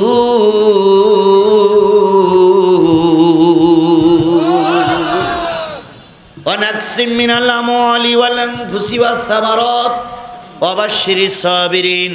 আল্লাহ রাব্বুল আলামিন বলেন, ডাক্তার আব্দুর রহিম সাহেবের একটা অপারেশন আছে, তাই উনি চলে যাচ্ছে। আপনার কি? আপনি কারো অপারেশন করবেন, শিয়ালের না কুকুরির? খবরদার ময়দান তো উঠতে দেবেন না কারো। যেটা উঠবে বুঝ দেবে আওয়ামী লীগের লোক। বাস, আমি কথা দিচ্ছি, আমি যেখান থেকে শুরু করেছি ওখান থেকে 1.5 ঘন্টা, এই 1.5 ঘন্টা সময়ের ভিতরে পায়খানা লোক পেশা লোক ময়দান ছাড়িয়ে দিতে দেবেন না। কারণ এমনও প্রয়োজনীয় কথা হতে পারে যেটা আমার সমাজে এখন বিরাট দরকার। আল্লাহ আমাদের সবাইকে অল্পক্ষণ বসার তৌফিক দান করুক। আল্লাহ রাব্বুল আলামিন বলেছে, ঈমান এনেছ, পরীক্ষা নেওয়া হবে ভয় দিয়ে। কি দিয়ে? কিসের ভয়? আল্লাহর ভয় তোমার দিলের ভিতরে আছে কিনা পরীক্ষা নেওয়া হবে। বিগত 15.5 বছর আল্লাহর ভয় যতটুকু না ছিল, তার চাইতে মানুষের ভয় আমাদের দিলে বেশি কাজ করেছে। ওয়াজ চলছে লক্ষ মানুষের মাঝে, হঠাৎ করে শোনা গেল গোবিন্দগঞ্জের পুলিশ রাজা বিরাট পার হয়েছে। পুলিশের গাড়ি, তাড়াতাড়ি ময়দান ছেড়ে সব চলে যেতে হয়েছে। বক্তাকে বাগান দিয়ে ধান ক্ষেতের ভিতর দিয়ে পালাতে হয়েছে। কথা বলেন ঠিক না বেঠিক? তাহলে আল্লাহর ভয়ে যতটুকু না দিলের ভিতরে ছিল, মানুষের ভয়ে তার সেইটা আমাদের দিলে বেশি কাজ করেছে। কিন্তু আজকে কি সুন্দর সুযোগ, আজকে পুলিশ আর এসে আমাদের ডিস্টার্ব করে না, বরং পুলিশ রাস্তায় দেখলে কয় হুজুর গোপনে গোপনে শুনি দোয়া করবেন। তাহলে আল্লাহ রাব্বুল আলামিন বলে ভয় দিয়ে তোমাদের পরীক্ষা নেওয়া হবে। অলজু, 2 নম্বর পরীক্ষা নেওয়া হবে, তোমাদেরকে না খাওয়াই রাখা হবে। কোরআনের কথা বলতেছো, দিনের পথে আসো, ধর্মের কথা বলতেছো, তোমাদের পরীক্ষা নেওয়া হবে, তোমাদের না খাওয়াই রাখা হবে।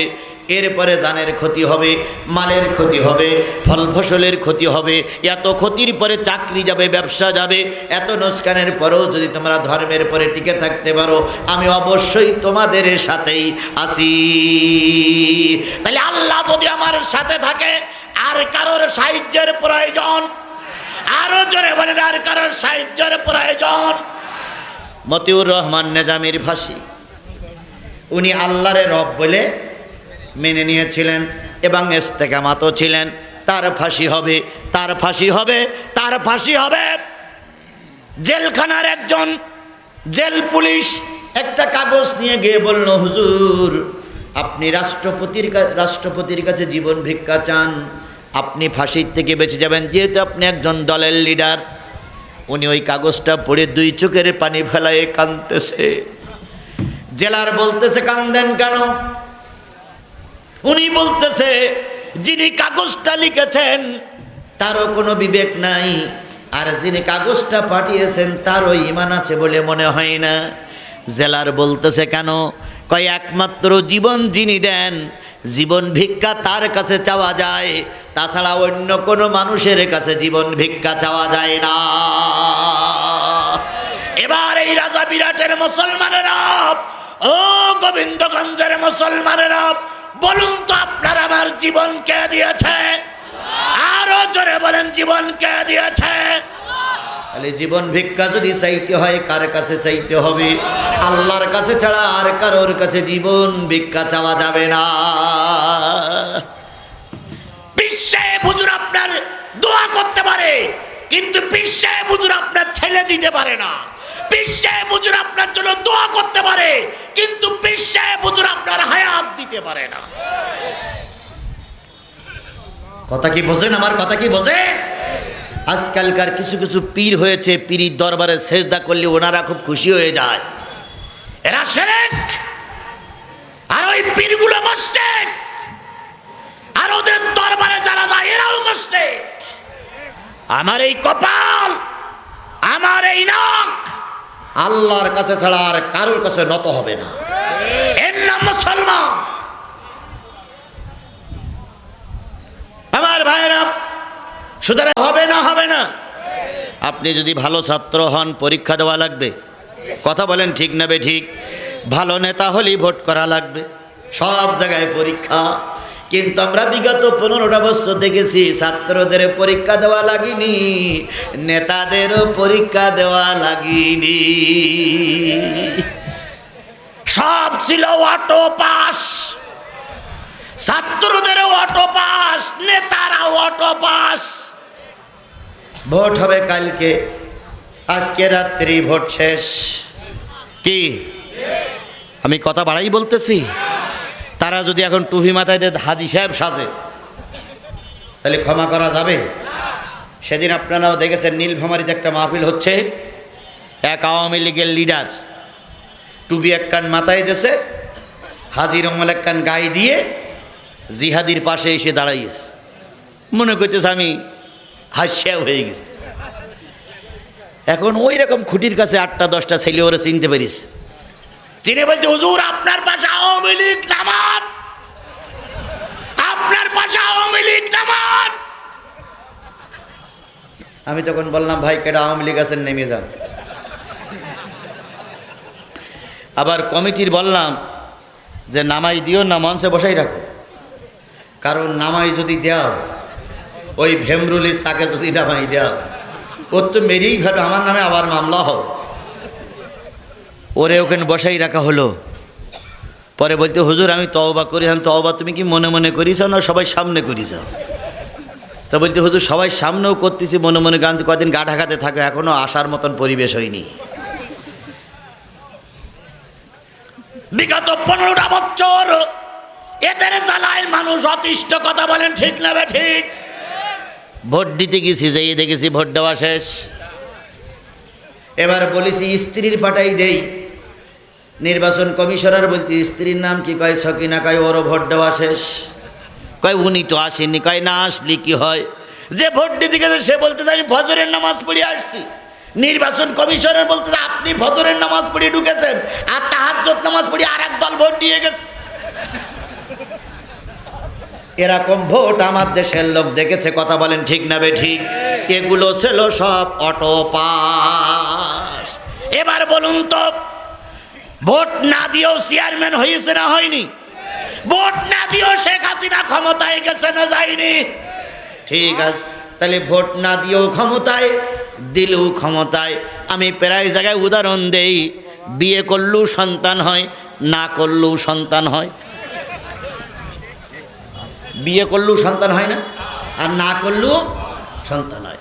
এবার বলুন তো, বিয়ে ছাড়া যদি কোনো মহিলা মা হয়, পুত্র সন্তানের মা হয়, জন্মটা বৈধ না অবৈধ? এই জন্য সবাই বলে তুই একটা অবৈধ মা, আর সবাই বলবে তুই একটা অবৈধ সন্তান, কারণ তোর বাপ নাই, সন্তান হইছে অবৈধ। তাহলে বাপ ছাড়া সন্তান হইল অবৈধ, বাপ ছাড়া সন্তান দিলে মা অবৈধ। ঠিক তদ্রুপ ভোট ছাড়া নেতা হইলে যারও সন্তানের মতন অবৈধ।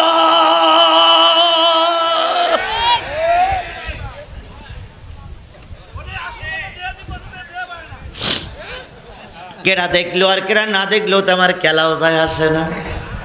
15 বছর আক্রমণ করুনি তো ময়দান ছেড়ে দেয়নি। আর এখন যদি কেউ চোখ উঁচু করে তাকাও, চোখ তুলে ফেলবো।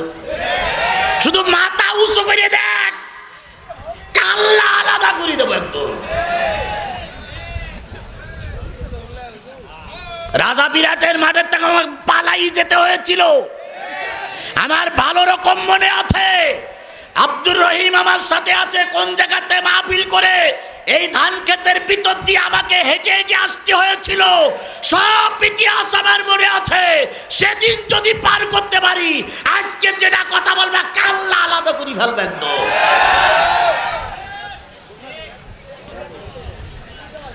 তাহলে এই অবৈধ নেতারা বিগত এই দিনে আমাদেরকে শাসন করেছে।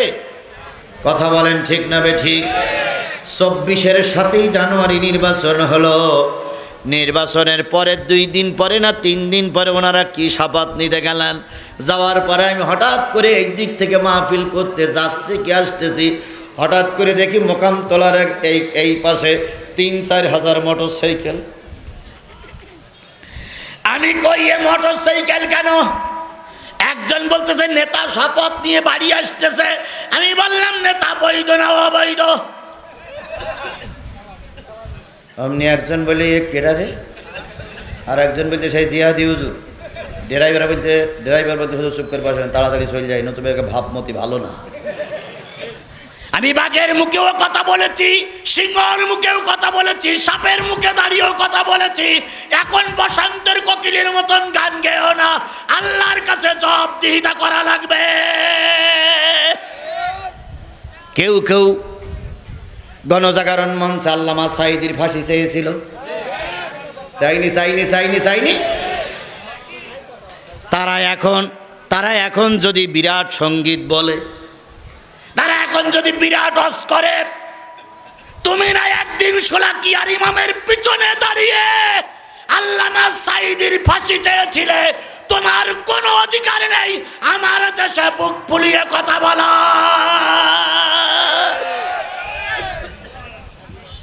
আর জাতিরে বলি, আলেম আর খুঁজে পাও না, শিল্পী আর খুঁজে পাও না, বক্তা আর খুঁজে পাও না, এরা জাতীয় দুশ্মন। আল্লামা সাঈদীর যারা ফাঁসি চাইতে পারে এরা আলেম নামের কলঙ্ক, এরা আলেম নামের কলঙ্ক। এদেরকে চিনে রাখতে হবে, যেখানে এদের পাওয়া যাবে এদেরকে প্রতিহত করতে হবে। তাহলে পরীক্ষা দেওয়া লাগবে না? আমরা পরীক্ষা দিতে রাজি আছি না নাই? যুগে যুগে আল্লাহর ওলিরা পরীক্ষা দিয়েছে, আমরাও পরীক্ষা দিতে রাজি। কথা বলেন ঠিক না বেঠিক? আবু হানিফা রহমাতুল্লাহ আলাই, ইমামে আজম আবু হানিফার অনুসারী এখানে কতগুলো আছেন? আমরা যারা নাবির নিচে হাত বান্ধি, কারা কারা আছেন একটু হাত তোলেন। নাবির নিচে হাত বান্ধা লোক। তাহলে তাহলে প্রায় শতকরা আমার দেশে 99% লোক আবু হানিফার অনুসারী। কথা বলেন ঠিক না ঠিক? এই ইমামের ইমান আনার পরে পরীক্ষা দেওয়া লেগেছে না লাগেনি? ইমামে আজম আবু হানিফা রহমাতুল্লাহ আলাইহি যেই যুগে এসেছিলেন সেই যুগে তার একজন প্রতিদ্বন্দ্বী ছিল খলিফা মনসুর। নাম কি বললাম? উনি আবার খলিফা মনসুরের সঙ্গে ইমাম আজম আবু হানিফার একটা ফতোয়া নিয়ে একটু মতপার্থক্য সৃষ্টি হলো। খলিফা ডাক দিয়ে বললেন, রাষ্ট্রপতি ডাক দিয়ে বললেন, হুজুর আমার দেশে বিরাট আপনি সম্মানিত, ফতোয়াটা উইড্র করেন, নতুবা কিন্তু আপনার ক্ষতি হবে। বাঘের বাচ্চা, সিংহর বাচ্চা, বীর পুরুষ স্পষ্ট করে বললেন, যতই ক্ষতির ভয় দেখাও ফতোয়া উইড্র হবে না।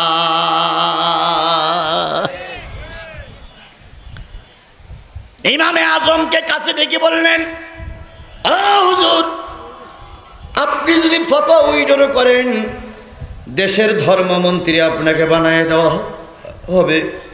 উনি চুপ থাকলেন। কিছুদিন পরে বললেন, দেশের একটা পূর্ণাঙ্গ মন্ত্রী আপনার দেওয়া হবে। উনি চুপ থাকলেন। আলেম ওলামারা ওনাকে ডেকে বলল, রাষ্ট্রপতিদের আইন যে দেশে থাকেন সেই দেশের রাষ্ট্রের আইন মেনে চলা আমাদের জন্য জরুরি, সেই দেশের আইন আমাদের জন্য মেনে চলতে হবে। আমাদের দেশের কিছু হুজুররা ফতোয়া দিত, আজকে সরকারের বিরোধিতা করা যাবে না, সরকারের আইন মেনে চলা ফরজ। এরকম ফতোয়া দেওয়া হুজুর আমার দেশে ছিল না? অনেক মসজিদের ইমামরা এই ফতোয়াই দিয়েছে, সরকারের আইন মেনে নেওয়া ফরজ। কিন্তু ইমাম সাহেব আপনাদের বগলে এখনো চুল উঠিনি। ওই রাষ্ট্রপতির আইন মেনে চলা ফরজ যে রাষ্ট্রপতি কোরআন এবং হাদিস দিয়ে দেশ চালায়। আর যে রাষ্ট্রপতি ইসলামের বিরুদ্ধে আইন তৈরি করে, একজন হলেও তার বিরুদ্ধে প্রতিবাদ করা ফরজ।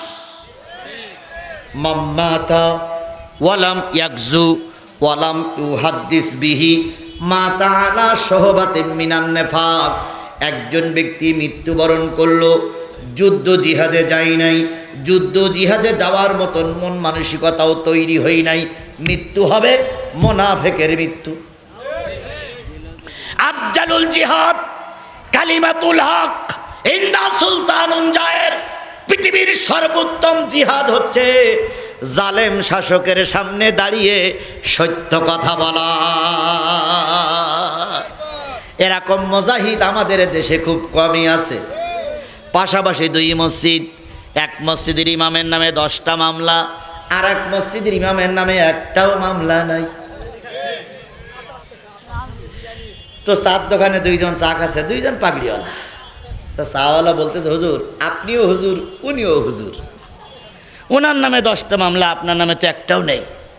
তখন যে হুজুরের নামে মামলা নেই সে হুজুর বলতেছে, আমি একটু বুদ্ধি শুদ্ধি করে চলি, এই জন্যই আমার কিচ্ছু হয় না।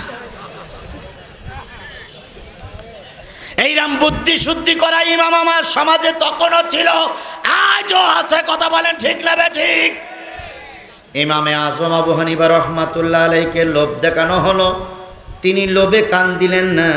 তিনি বললেন, আমি জেলখানায় যেতে রাজি, তবুও তোমার ওই টোপের কাছে আমি মাথা নত করতে রাজি না। আমার দেশের এক হুজুর ছিল, তিনি জান্নাত বিক্রি করতেন।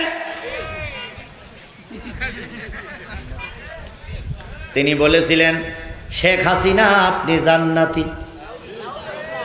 এই লোকটার নাম বলতে পারবেন আপনারা? না, গোলাম আলী তো বললাম, ওনার নামটা কি? কফিল উদ্দিন সরকার। এই মুহূর্তে আপনার বড় দরকার, কারণ আমরা জান্নাত পেতে চাই। আপনার পকেটে নাকি জান্নাত আছে, আমাদের দুটো দেন। আমি গত কয়েকদিন আগে নীলফামারী সফর করেছিলাম। ওনার বাড়ির থেকে মাত্র 1.5 কিলোমিটার দূরে আমার মাহফিল হলো। আমি বললাম, হুজুরের কাছে একটু জান্নাত আনতে যাব। সবাই বললেন, উনি তো বাড়ি নেই। উনি বাড়ি আসলে আমার ফোন দিয়ে আমি ওনার একটু চা খাওয়াবো। আর ওনাদের বলে আসছে, আপনাদের কারোর দরকার নাই, মোকাবেলা করার জন্য আমি একলা জিহাদি যথেষ্ট। আর একজন ছিল ফরিদ উদ্দিন মাসুদ। কথা বলেন ঠিক না ঠিক? একটা কলঙ্কিত মায়ের কলঙ্কিত সন্তান। আর একজন ছিল ওই যে আল্লামা সাঈদীর বিরুদ্ধে প্রথম মামলা দিয়েছিল মাছ ভান্ডারী। এরাও বাংলাদেশের আলেম জগতের কলঙ্ক। কথা বলেন ঠিক না ঠিক? ইমামে আজম আবু হানিফা রাহমাতুল্লাহ আলাইহিকে সকল প্রকার টোপ দেখালো, কোনো টোপে যখন কাজ হলো না, এবার ইমানের পরীক্ষা শুরু হলো। জল্লাদদের বলে দেওয়া হলো সকালবেলা 70টা বাড়ি মারবা পিঠে চাবুকের বাড়ি, বিকালবেলা 70টা চাবুকের বাড়ি মারবা। যখনই বলবে সরকারের আইন মেনে নিলাম, তখন এই মার বন্ধ হবে, তা না পর্যন্ত মার চলতেই থাকবে। ইমাম সাহেবের সকালবেলা উঠেই 70টা মারির অপেক্ষা করতে হয়। জোরে জোরে যখন আঘাত করে ইমাম সাহেব আল্লাহু আকবার আল্লাহু আকবার বলে চিল্লান দেয়। এভাবে করতে করতে কিছুদিন যেতে না যেতে ইমাম সাহেবের পিঠটা ক্ষত বিক্ষত হয়ে গেছে। ওই ঘাড় পরে আবার যখন বাড়ি মারে তখন রক্তগুলো ফিনকে দিয়ে বাহির হয়। ওই জায়গায় পোকা ধরেছে, পোকাগুলো খায়। ইমাম সাহেব ইসবিস করে, ভুট হয়ে শোয়, কায়ত হয়ে শোয়, সোজা হয়ে শুতে পারে না। তবু ইমামে আজম ইমান বিক্রি করে নাই। সর্বশেষ মনসুর সাহেব, খলিফা মনসুর, তিনি আসলেন হুজুরির ঘরে। আসবেন এ ঘোষণা হয়ে গেছে। ভালো করে শোনো আইজাবাদের মুসলমানেরা, তার ঘরে আসবেন স্বয়ং রাষ্ট্রপতি, জেলখানার ভিতরে ঢুকবেন। সমস্ত দুনিয়ায় প্রচার হয়ে গেল বড় হুজুরির কাছে আমাদের দেশের রাষ্ট্রপতি যাচ্ছে। ইমাম সাহেবের মা ছিলেন বুড়ি মানুষ, তিনি চিন্তা করলেন বাজান আমার ইমান বিক্রি করতে পারে, ইমান হারা হতে পারে। রাষ্ট্রপতি ঢুকলেন গেট দিয়ে, দরজা দিয়ে। মা এসে দাঁড়ালেন জানালার পাশে। যখন রাষ্ট্রপতির সঙ্গে কথা হচ্ছিল, মা তখন দূরের থেকে ডেকে বললেন, ও ও ইমাম সাহেব, ও ইমাম আজম আবু হানিফা, আমি তোমার মা গেটে দাঁড়িয়ে আছি, তাকায়ে দেখো বাপ, আমি তোমার বুড়ি মা গেটে এসেছি। ইমাম সাহেব হুজুর বলেন, আম্মু তুমি কই? আমি তোমাকে সান্ত্বনা দিতে এসেছি, সাহস দিতে এসেছি। তুমি খবরদার ইমান বিক্রি করে জালেম শাসকের কথা মেনে নিও না। যদি জালেম শাসকের কথা মেনে নাও, আমি তোমার বুড়ি মা বলতেছি, কিয়ামতের দিন আদালতে আখেরাতে আমি তোমার সন্তান বলে পরিচয় দেব না। মাও যেমন সন্তানও তেমন। কথা বলেন ঠিক না ঠিক? এরপরে রাষ্ট্রপ্রধান মনসুর সাহেব বললেন, হুজুর আপনি আমার কথা মেনে নিয়েছেন? কয় না। কয় তাহলে আপনি মৃত্যুর জন্য প্রস্তুত নেন। ইমাম সাহেবের পরের দিন সকালবেলার খাদ্য আসলো বিরিয়ানি।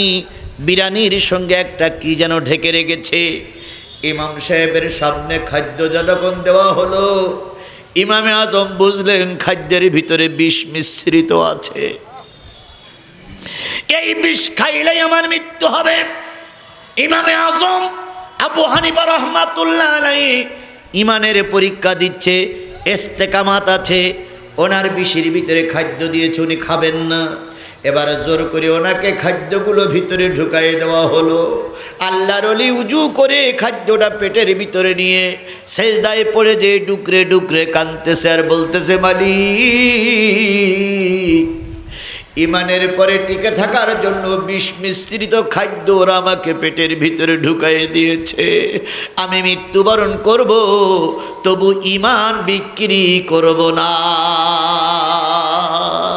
যাদের হৃদয় আছে আল্লাহর ভয়, তারা কভু পথ ভুলে যায় না, তারা কভু পথ ভুলে যায় না।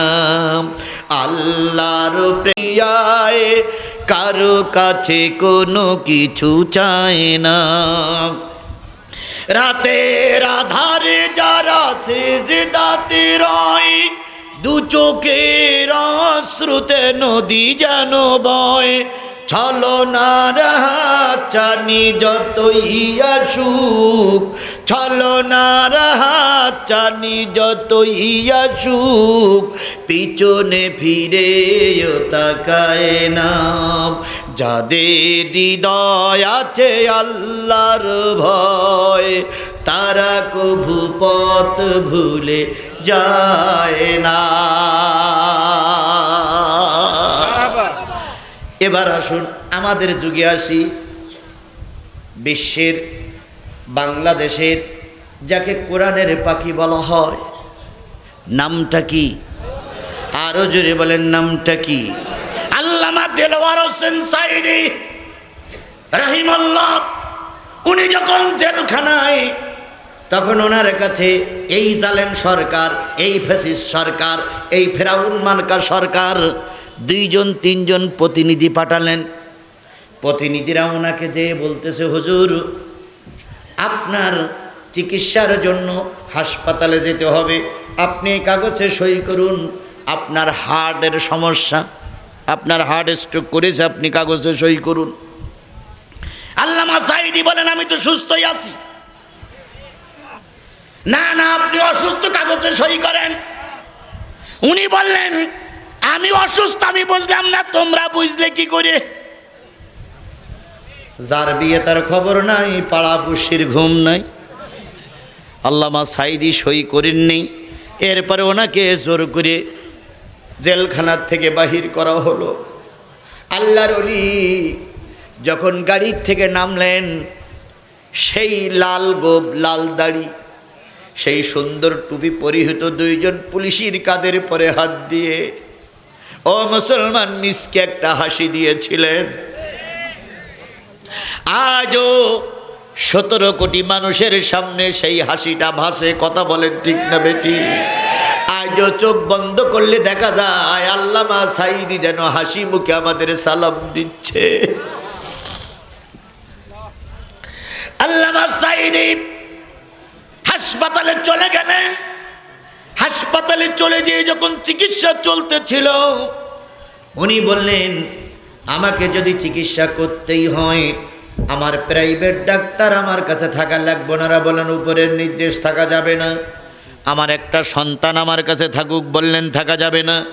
আমার পরিবারের একটা সদস্য আমার কাছে থাকুক, থাকা যাবে না। আমার দলের একজন নেতা কর্মী আমার কাছে থাকুক, থাকা যাবে না। বন্ধুরে, কত বড় পরীক্ষা!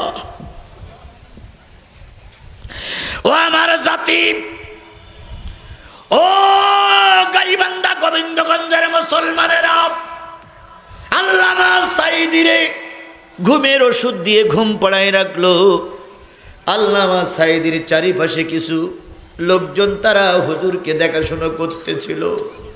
হঠাৎ করে নতুন 2জন ডাক্তার ঢুকলো। নতুন 2জন ডাক্তারের হাতে একটা কাচের বোতল আছে, তার ভিতরে কিছু ওষুধ আছে, গায়ে কোনো নেম প্লেট নাই। আর একটা ইঞ্জেকশন দেওয়ার জন্য সিরিঞ্জ নিয়ে আসলো। ওইটা নিয়ে এবার সবাইকে সরাই দিয়ে ওই কাচের বোতলের ভিতরে, লোহার শিশিরির ভিতরে ইঞ্জেকশনের ওই সুচটা ঢুকাইয়ে দিল। আল্লামা সাঈদীর জামাটা একটু উঁচু করে নাভিতে একটা ইঞ্জেকশন দিল। সেই যে ইঞ্জেকশন দিল, যখন এই পুশ করে যখন ওষুধটা ভিতরে ঢুকলো, আল্লাহর ওলি, এ জগতের মুজাদ্দেদে জামান আল্লামা সাঈদী একটু চোখ মিলে তাকাই, আল্লাহ আল্লাহ বলে একটা চিৎকার দেওয়ার পরে তিনি শান্ত হয়ে গেলেন। ওই যে শান্ত হয়ে গেল, আর উনি মাথা উঁচু করেন নাই। এবার জাতির কাছে জানতে চাই, তিনি কি স্ট্রোক রোগে মারা গেছে না তাকে মেরে দেওয়া হয়েছে? ও আমার জাতি, স্পষ্ট করে বলুন তো, তিনি কি স্বাভাবিক মৃত্যুবরণ করেছে না তাকে মেরে ফেলা হয়েছে? তাহলে আজকের এই লক্ষ জনতার সামনে নিয়ে স্পষ্ট ভাষায় বলে যাচ্ছি, আল্লামা সাঈদীর মৃত্যুর জন্য এই দেশে যারা ক্ষমতায় ছিল তাদেরকে বিচারের আওতায় আনা হবে। আল্লাহু তাকবীর! সাঈদী সাহেবের শত্রুরা আল্লাহু তাকবীর! এবার ইসলামের শত্রুরা এবার আমি আপনাদের কাছ থেকে শপথ নিতে চাই, এখানে আওয়ামী লীগ, বিএনপি, জাতীয় পার্টি, জামাত ইসলাম, তাবলিগ, পীরের ভক্তরা আছেন, সকলের কাছে শপথ নিতে চাই, আল্লামা সাঈদীর যারা মেরেছে জাতি তাদের ক্ষমা করবে না, আমরা তাদের ক্ষমা করব না। এই কথার সঙ্গে কারা কারা একমত? হাত নামান। যদি বলা হয় হুজুর আপনি জাতির মুজাদ্দেদ সাঈদীকে বললেন কেন? এই জাতীয় সংসদ, পবিত্র জাতীয় সংসদ বলা হয়, এই সংসদটা ছিল একদিন শিরক যুক্ত। কি যুক্ত? শিরক যুক্ত। যতগুলো এমপি ঢুকতো সব মাথা নিচু করেই ঢুকতেন। আল্লামা সাঈদী তখন 3 জন এমপি ছিলেন ওনারা। উনি দেখলেন এটা শিরক, একজন মুসলমান কারোর কাছে মাথা নত করতে পারে না, কার কাছে ছাড়া? উনি জাতীয় সংসদে দাঁড়িয়ে স্পিকারের ফ্লোর নিলেন, নিয়ে বললেন, মাননীয় স্পিকার, এটা হতে পারে না, এটা মুসলমানের দেশ, যেখানে 5.5 লক্ষ মসজিদে সকালবেলা আজান হয়, এখানে শিরক চলতে পারে না। স্পিকার ওনার কথাটা মেনে নিলেন, লিখিত একটা দরখাস্ত করতে বলেন, উনি করলেন। স্পিকার তখন সেটা ভোটের মাধ্যমে বললেন, আজকের থেকে জাতীয় সংসদ শিরক মুক্ত হয়ে গেল, আর কেউ মাথা নিচু করে ঢুকবে না, সবই কায়দায় ঢুকবে। এই এলাকার কত বারবার নির্বাচিত এমপি ছিল, কত এমপি আমার দেশে তৈরি হয়েছে, একটা বারও কেউ এমন কাজটি করতে পারেনি। তাহলে মুজাদ্দেদ মানে হলো সংস্কারক। মুজাদ্দেদ মানে কি? সংস্কারক। যারা যেই সমাজটা সংস্কার করে তাদেরকেই সেই সমাজের মুজাদ্দেদ বলা হয়। সুতরাং এই জামানার আমাদের মুজাদ্দেদ ছিল আল্লামা সাঈদী। তাহলে আল্লাহ বলতেছেন, সুম্মাস্তাকামু তাতানাজ্জালু আলাইহিমুল মালাইকা, ঈমান আনার পরে যদি ইস্তেকামাত থাকো, হাজারো বাধা বিপত্তির পরেও যদি তুমি ইস্তেকামাত, মাথা উঁচু করে দাঁড়াতে পারো, তাহলে তোমাদের জন্য ফেরেশতা নাজিল হবে।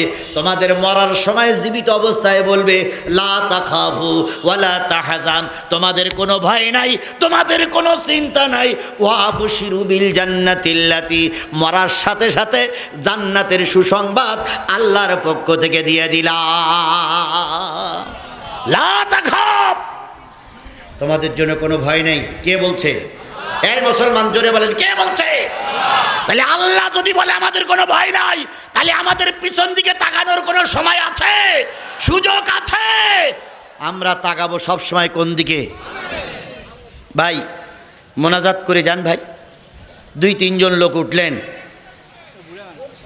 বুড়ো মানুষ হোক, অল্প কিছুক্ষণ সময় আমার হয়ে গেছে পারে, আমার আয়াতের দিকে খেয়াল আছে, অল্পক্ষণ, আর অল্পক্ষণের ভিতরে মোনাজাত করব। আমার ভাইয়েরা, আমার নাম আজিজুল ইসলাম।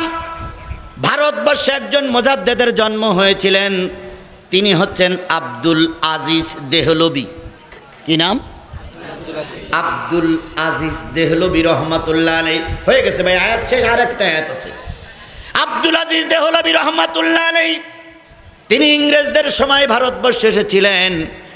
আর ইংরেজরা এত জালেম ছিল যে ইংরেজরা এত অত্যাচার করেছিলেন যে তাদের সময় ভারতবর্ষে এমন কোনো বড় বড় গাছ ছিল না যে গাছে আলেমদের লাট ঝুলানো হয়নি। আজকেও আমরা দেখতেছি ইংরেজদের চাইতে বড় শাসক হলো শেখ হাসিনার শাসন। কোথায় ইয়াহিয়া খান, কোথায় ভুট্টোর শাসন, কোথায় সেই বড় বড় জালেমদের শাসন। আমার মনে হয় আজকে যদি ফেরাউন বেঁচে থাকতো, আমাদের এই মেয়ে ফেরাউনের কাছে ওরা হারি মানত। আজকে যদি নমরুদ বেঁচে থাকতো, নমরুদ বলতো তুমি মরার পরে আমি আসব। এরা নমরুদ ফেরাউনের চাইতে আরো এক ধাপ উপরে উঠে গেছিল। কথা বলেন ঠিক না বে ঠিক? ইংরেজদের আমলে এমন কোন বড় বড় গাছ ছিল না যেই গাছে আলেমদের ফাঁসি দেওয়া হয়নি। 2-1 জন উঠলে খুবই খারাপ লাগে। আচ্ছা, যারা উঠবেন তারা একসঙ্গে ওঠেন তো। যারা উঠবেন তারা একসঙ্গে ওঠেন। যদি পেশাব পায়খানা লেগে থাকে তো একসঙ্গে ওঠেন। বাস, আর একটা লোক যেন আমার মোনাজাতের আগে না ওঠে। আমি খুব বেশি আলোচনা করবো না, হয়ে গেছে আমার সময়। শুধু এতটুকু বলি, একটা সাজেশনে আমাকে আসতেই হবে, জাতির সামনে একটা উত্তম দৃষ্টান্ত আমাকে রাখতেই হবে, তা না হলে শুধু গল্প করে সময় পার করলে চলবে না। আমার ভাইয়েরা, আবার এই লোকটা ওটা এক তখন উঠি বললাম, উঠলো না কেন?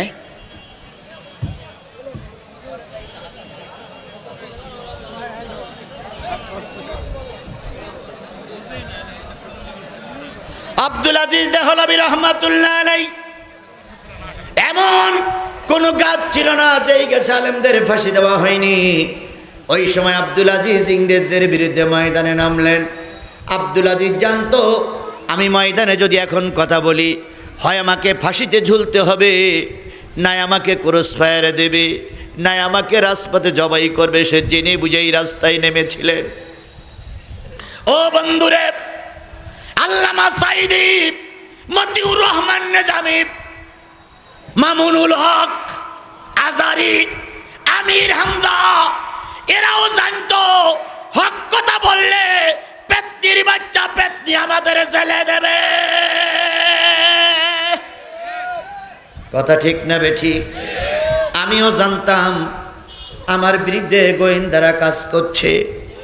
বিশ্বাস করুন, আমি যখন বাড়ির থেকে বেরিয়ে আসতাম, বাচ্চাগুলো সামনে আসতো, স্ত্রী সামনে দাঁড়াতেন, বুড়ি মাও সামনে দাঁড়াতেন।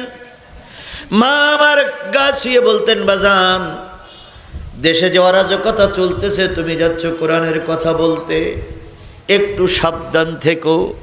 আমার স্ত্রী আমার পার কাছে বসে দুইটা পা ধরে বলতেন, তুমি যাচ্ছ, ফিরে আসবা বলে আমার মনে হয় না। ছোট মেয়েটি হাত ধরে বলতেন, আব্বু, মাথায় হাত দিয়ে একটু দোয়া করে যান, আপনি আবার এসে আমারে দোয়া করতে পারবেন বলে আমার মনে হয় না। ও বন্ধু, সবচেয়ে জীবনের বড় ঝুঁকি নিয়ে ময়দানে কাজ করতে হয়েছে। কথা বলেন ঠিক না বেঠিক? ও আমার জাতি, রমজান মাস আমাকে 5 দিন গুম করে রাখা হলো। ইতিমধ্যে মনে হয় আপনাদের অনেকবার আমি কথাটা বলেছি। 5 দিন গুম করে রাখা হলো। বুধবারের দিন ইফতারি করতে বসেছি, জালেম সরকারের দোসররা পুলিশ এনে বাড়ি চারিপাশে ঘিরে ফেললো। পুলিশ আমাকে ধরলো ইফতার করা অবস্থায়। আমাকে ধরে যখন হাতে কড়া পরালো, আমার মেয়েটার বয়স তখন খুবই কম, কেবলমাত্র কেজি 1-এ ভর্তি হয়েছে, স্কুল যাওয়া শুরু করেছে। মেয়েটা এসে পুলিশের পা জড়াই ধরল, স্যার, আমার আব্বু সারাদিন রোজা। আমার মেয়েটারে লাথি মারলো, ফুটবলের মতন 7-8 হাত দূরে চলে গেল। মেয়েটি চিত হয়ে শুয়ে যখন কাঁদতেছে, আম্মু, পুলিশ আমাকে লাথি মেরেছে। আমার মা তখনও পর্যন্ত বুঝতে পারি নাই। মা বেরিয়ে আসলো, পুলিশের কাছে যেয়ে বলতেছে, বাবা, ছেলেটা সারাদিন রোজা। আমার মার গলা ধরে একটা পাকা জায়গায় আঘাত করলো, মায়ের কপাল ফেটে রক্ত বাহির হলো। মেয়েটি ছটফট করতেছে, মা কাঁদতেছে, স্ত্রী কাঁদতেছে। মুরগির বাচ্চা যেমন চিলি ধরে কিংবা বাস পাখিটি ধরে, ওরকম আমাকে ধরে নিয়ে গেল। 5টা দিন চোখ বেঁধে রাখলো, 5টা দিন হাত কড়া পরিয়ে রাখলো। 4 দিন গোসলও দেই নাই, গোসলও দিতে দেই নাই, কাপড়ও পরিবর্তন করতে দেই নাই। 5টা দিন বিভিন্ন শহরের বিভিন্ন অলিতে গলিতে ঘুরেছে। কখনো গুলি করেছে, কখনো গুলি ধরেছে সামনের দিকে, কখনো বন্দুক ধরেছে পিছনের দিকে, কখনো ক্রস ফায়ার দেওয়ার জন্য চোখ বেঁধে রাস্তায় নামায় দিয়েছে, কখনো বা ওদের গাড়ির পরে শোয়াই রেখে সবকটা পুলিশ আমার বুকের পরে পা দিয়ে চেপে রেখেছে। ও আমার জাতি, সেদিন একটাই দোষ, আমানা কমু মিনহুম ইল্লা ইউমিনু বিল্লাহিল আজিজিল হামিদ।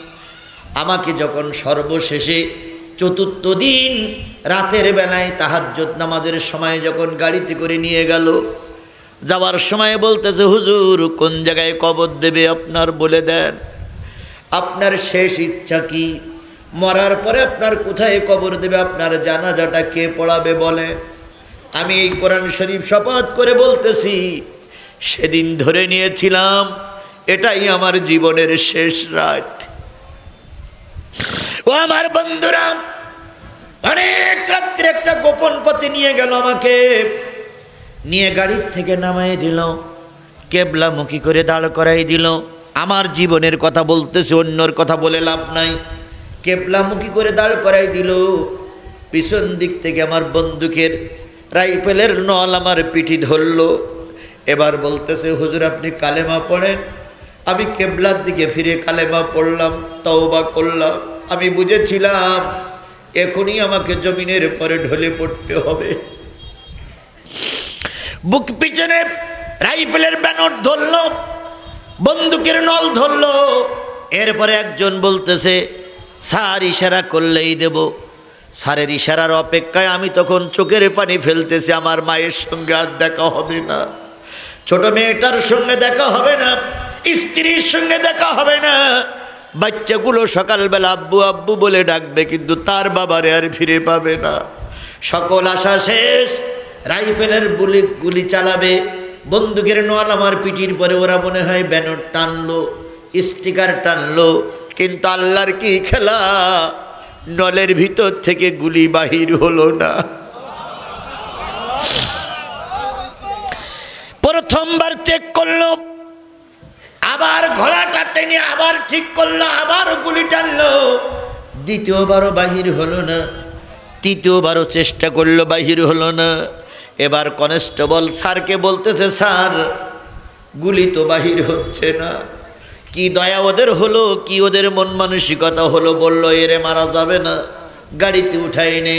হাত ধরে পা ধরে বাচ্চাদের যেমন দোলনায় দোলে ওরকম চেলে পুলিশের গাড়ির ভিতরে আমাকে ফেলাই দিল। আমি পড়ে আছি, হাত বান্ধা পা বান্ধা, তারপরে চোখ বাঁধা, কিছুই বলতে পারতেছি না, শুধু কান্না আর কান্না। পরের দিন আমার কাছে না বলে আমার পরিবারের কাছে টাকার কন্ট্যাক্ট করলো। লক্ষ লক্ষ টাকা যদি তোমার বাবার জন্য না দিতে পারো, আজকে মৃত্যুর হাত থেকে বেঁচেছে, কালকে গুলি করে মারবো, অথবা জঙ্গি মামলায় দেব। বাড়িতে তখন কোনো পয়সা ছিল না ভাই রে। দীর্ঘদিন জেল খাটা, 20টা মামলার আসামি, চাকরি বাকরি নাই, বাচ্চাগুলো কষ্ট করে, টাকা পয়সার বড় অভাব, ছেলেরা একরকম ভিক্ষা করে, স্ত্রী তার আত্মীয় সুজনের বাড়ি বাড়ি যেয়ে আসল ধরে ধরে টাকা এনে এনে ওদের হাতে দিল। টাকা পেয়ে এবার ওরা আমাকে জীবনে মারল না, কোনো অঙ্গহানিও করি নাই। একটা মামলা দিল, আমি নাকি জঙ্গি, আমি নাকি কি বলে সন্ত্রাসী মামলা, নাশকতা মামলার পরিকল্পনা করতেছিলাম। আমার সঙ্গে 70 জন লোক ছিল। এই 70 জন লোক পুলিশের আনাগোনা দেখে পালিয়ে যায়, আমাকে একাই একটা মাদ্রাসার সামনের থেকে ধরে ফেলে। সেই মামলায় বন্ধুরে 7টা মাস জেল খাটতে হয়েছে, 7 মাস জেল খাটতে হয়েছে। আমি আমার জীবনের প্রায় 300 দিন জেলের ভিতরে ছিলাম। 300 দিন গুনিয়ে গুনিয়ে 3বার জেলে গেছি, 3বারে সব মিলে 300 দিন আমাকে জেল খাটিয়েছে এই জালেম সরকার।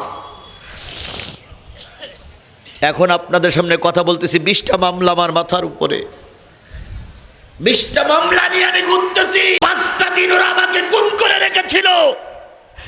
জাতির কাছে জানতে চাই কি অপরাধ করেছিলাম আমরা, কি দোষ করেছিলাম আমরা? দোষ একটাই, কার কথা বলেছি? জোরে বলেন, কার কথা বলেছি?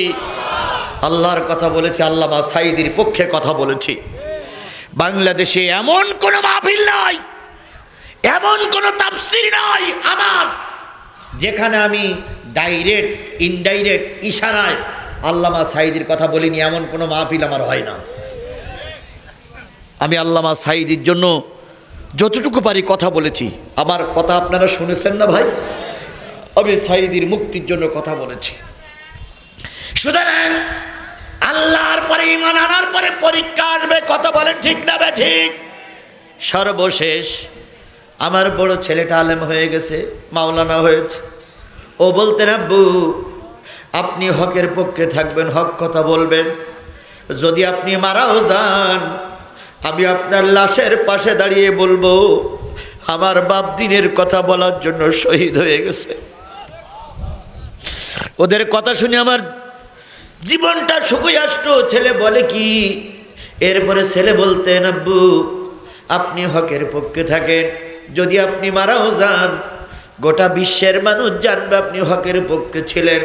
আর লোকেরা আমাকে জড়িয়ে ধরে বলবে তোমার বাপ হকপন্থী ছিল, তুমি তারই সন্তান। আমার বুকটা ফুলে উঠবে।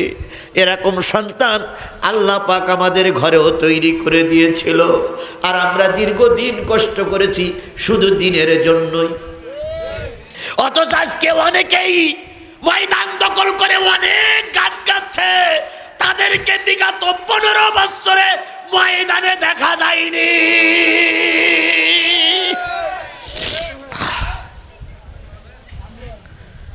এদেরকে আমাদের চেনা দরকার। কথা বলেন ঠিক না বেঠিক? অনেকটা দূরে সরে গেলাম মূল আলোচনার থেকে। আমি আপনাদের কষ্ট দেওয়ার জন্য দুঃখিত। আসলে কষ্ট দেওয়া নয়, কথাগুলো যখন মনে হয় তখন নিজেকে আর কন্ট্রোল করে রাখতে পারি না। আমার ভাইয়েরা, বলছিলাম আব্দুল আজিজের কথা মনে আছে তো? উনি ধর্মের কথা বলতেছেন। ইংরেজ শাসক তখন প্রত্যেকটা গাছে গাছে আলেমদের কি করেছে? ফাঁসিতে ঝুলেছে। উনি যখন বাঘের বাচ্চার মতন কথা বললেন, ইংরেজ ওনাকে গ্রেপ্তার করলো, ফাঁসিতে দিল না। ফাঁসিতে দিলেই দেশের ভিতরে দাঙ্গা হাঙ্গামা বাঁধবে। ঠিক আল্লামা সাঈদীর মতন। আল্লামা সাঈদীর সবাইকে ফাঁসি দিয়েছিল, আল্লামা সাঈদীর ওরা ফাঁসি দেয়নি। ফাঁসি দিলে এখানে দাঙ্গা হাঙ্গামা বেঁধে যাবে। ওনাকে বন্দি করে রাখা হলো। উনি বন্দিশালায় বন্দি। প্রথম 1 মাস ওনার খাদ্য দেয় না, না খেয়ে আয়না ঘরের ভিতরে লোকটা শুকিয়ে গেছে। বড় আলেম জগৎ বিখ্যাত একজন মুজাদ্দিদ শুকিয়ে গেছে। 2 মাস রাখলো, 3 মাস রাখলো। যখন ইংরেজদের বশ্যতা স্বীকার না করলো তখন ইংরেজ সরকার টার্গেট নিল, ওখানে ওনারে যদি দেশে মেরে দেই দেশে বিদ্রোহ হবে, গৃহযুদ্ধ হবে। তাই টার্গেট নিল ওনাকে একটা দ্বীপপুঞ্জে নিয়ে রেখে আসা হবে, আন্দামান নিকোবর দ্বীপপুঞ্জ। ওই দ্বীপপুঞ্জে রেখে আসার পর ওখানে কোনো খাবার নাই, জীবজন্তুর সঙ্গে মোকাবেলা করে উনি ওখানেই জীবজন্তুর আঘাতে মৃত্যুবরণ করবে, অথবা ফল ফলাদি ছাড়াই মৃত্যুবরণ করবে। জাত নিয়ে তাই করা হলো। এরপর শুক্রবারের দিন, পবিত্র জুমার দিন ওনাকে নিয়ে যাওয়া হবে। গোটা দেশে ঢল পিটানো হলো। আব্দুল আজিজ দেহলভিকে নিয়ে যাওয়া হবে। লক্ষ লক্ষ মানুষ 2 রাস্তার পাশে দাঁড়িয়েছে ওনাকে একবার দেখার জন্য। গোটা দেশের মানুষ ওনাকে দেখার জন্য রাস্তার 2 পাশে। আহারে, এত বড় একজন আলেমের হাত কড়া বড়া, পায়ে বেড়ি পরানো, কোমরে বড় গরুর রশি পরায়ে টানতে টানতে ওনাকে নিয়ে যাচ্ছে। উনি 1 পা উঠায় আর 1 পা উঠাইতে পারে না, যেহেতু অনেক দিন খাওয়া না। পরনের কাপড় নাই, পেশাব করে পানি নিতে পারে না, পায়খানা করার পরে পানি দিয়ে পরিষ্কার করতে পারে না, পায়খানা পেশাব একাকার হয়ে গেছে। এই লোকটার কোমরে দড়ি বেঁধে নিয়ে যাচ্ছে। ওই লোকটার দোষ, তিনি কার পরে ঈমান এনেছে? শুধু আল্লাহর পরে ঈমান আনে নাই, সুম্মাস্তাকামু, তারপরে প্রতিষ্ঠিত থেকেছে। এই জন্য ওনাকে আন্দামান নিকোবর দ্বীপপুঞ্জ নিয়ে যাওয়া হচ্ছে। লক্ষ লক্ষ মানুষ 2 পাশে দাঁড়িয়ে দাঁড়িয়ে কাঁদতেছে, কেউ প্রতিবাদ করতে পারতেছে না। উনি 1 পা 2 পা করে আগায়, 1 পা 2 পা করে আগায়। হঠাৎ করে কিছু দূর যাওয়ার পরে ছোট্ট ছোট্ট 3টে বাচ্চার একটা বোরকা পরা নারী ওনার সামনে এসে দাঁড়ালেন। ও আব্দুল আজিজ, আমাদের দিকে একটু তাকাও। আব্দুল আজিজ মাথাটা নিচু করে যাচ্ছে। ও আব্দুল আজিজ, আমাদের দিকে একটু তাকাও। উনি তাকায় না। হঠাৎ করে ছোট্ট বাচ্চাটা বলতেছে, আব্বু যাওয়ার আগে একটা মধুর চুমা আমার গালে দিয়ে যাও। আব্দুল আজিজ ডাইনে তাকাইয়ে দেখলেন একজন বোরকা পরা নারী, পাশে 3টা বাচ্চা। আব্দুল আজিজ থমকে দাঁড়ায় গেলেন। মহিলাটা ওনার সামনে যেয়ে দাঁড়ালেন, স্বামী তুমি তো ঈমানের পরীক্ষায় পাশ করেছো, তোমাকে তো জান্নাতের সুসংবাদ আল্লাহ দিয়েছে, তুমি জান্নাতের সুসংবাদ দিতে যাচ্ছ।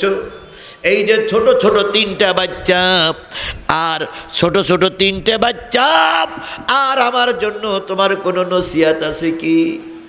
এবার আব্দুল আজিজ বলতেছে, ও আমার স্ত্রী, আমি জালেমদের রোষানলে পড়েছি। জালেমেরা আমাকে ঈমান আনার কারণে আন্দামান নিকোবর দ্বীপপুঞ্জ নিয়ে যাচ্ছে। নিঘাত আমার মৃত্যু হবে, আর তোমার সঙ্গে দেখা হবে না। আমি তোমার কোনো হক আদায় করতে পারলাম না, তুমি আল্লাহর রাস্তা আমাকে ক্ষমা করে দিও।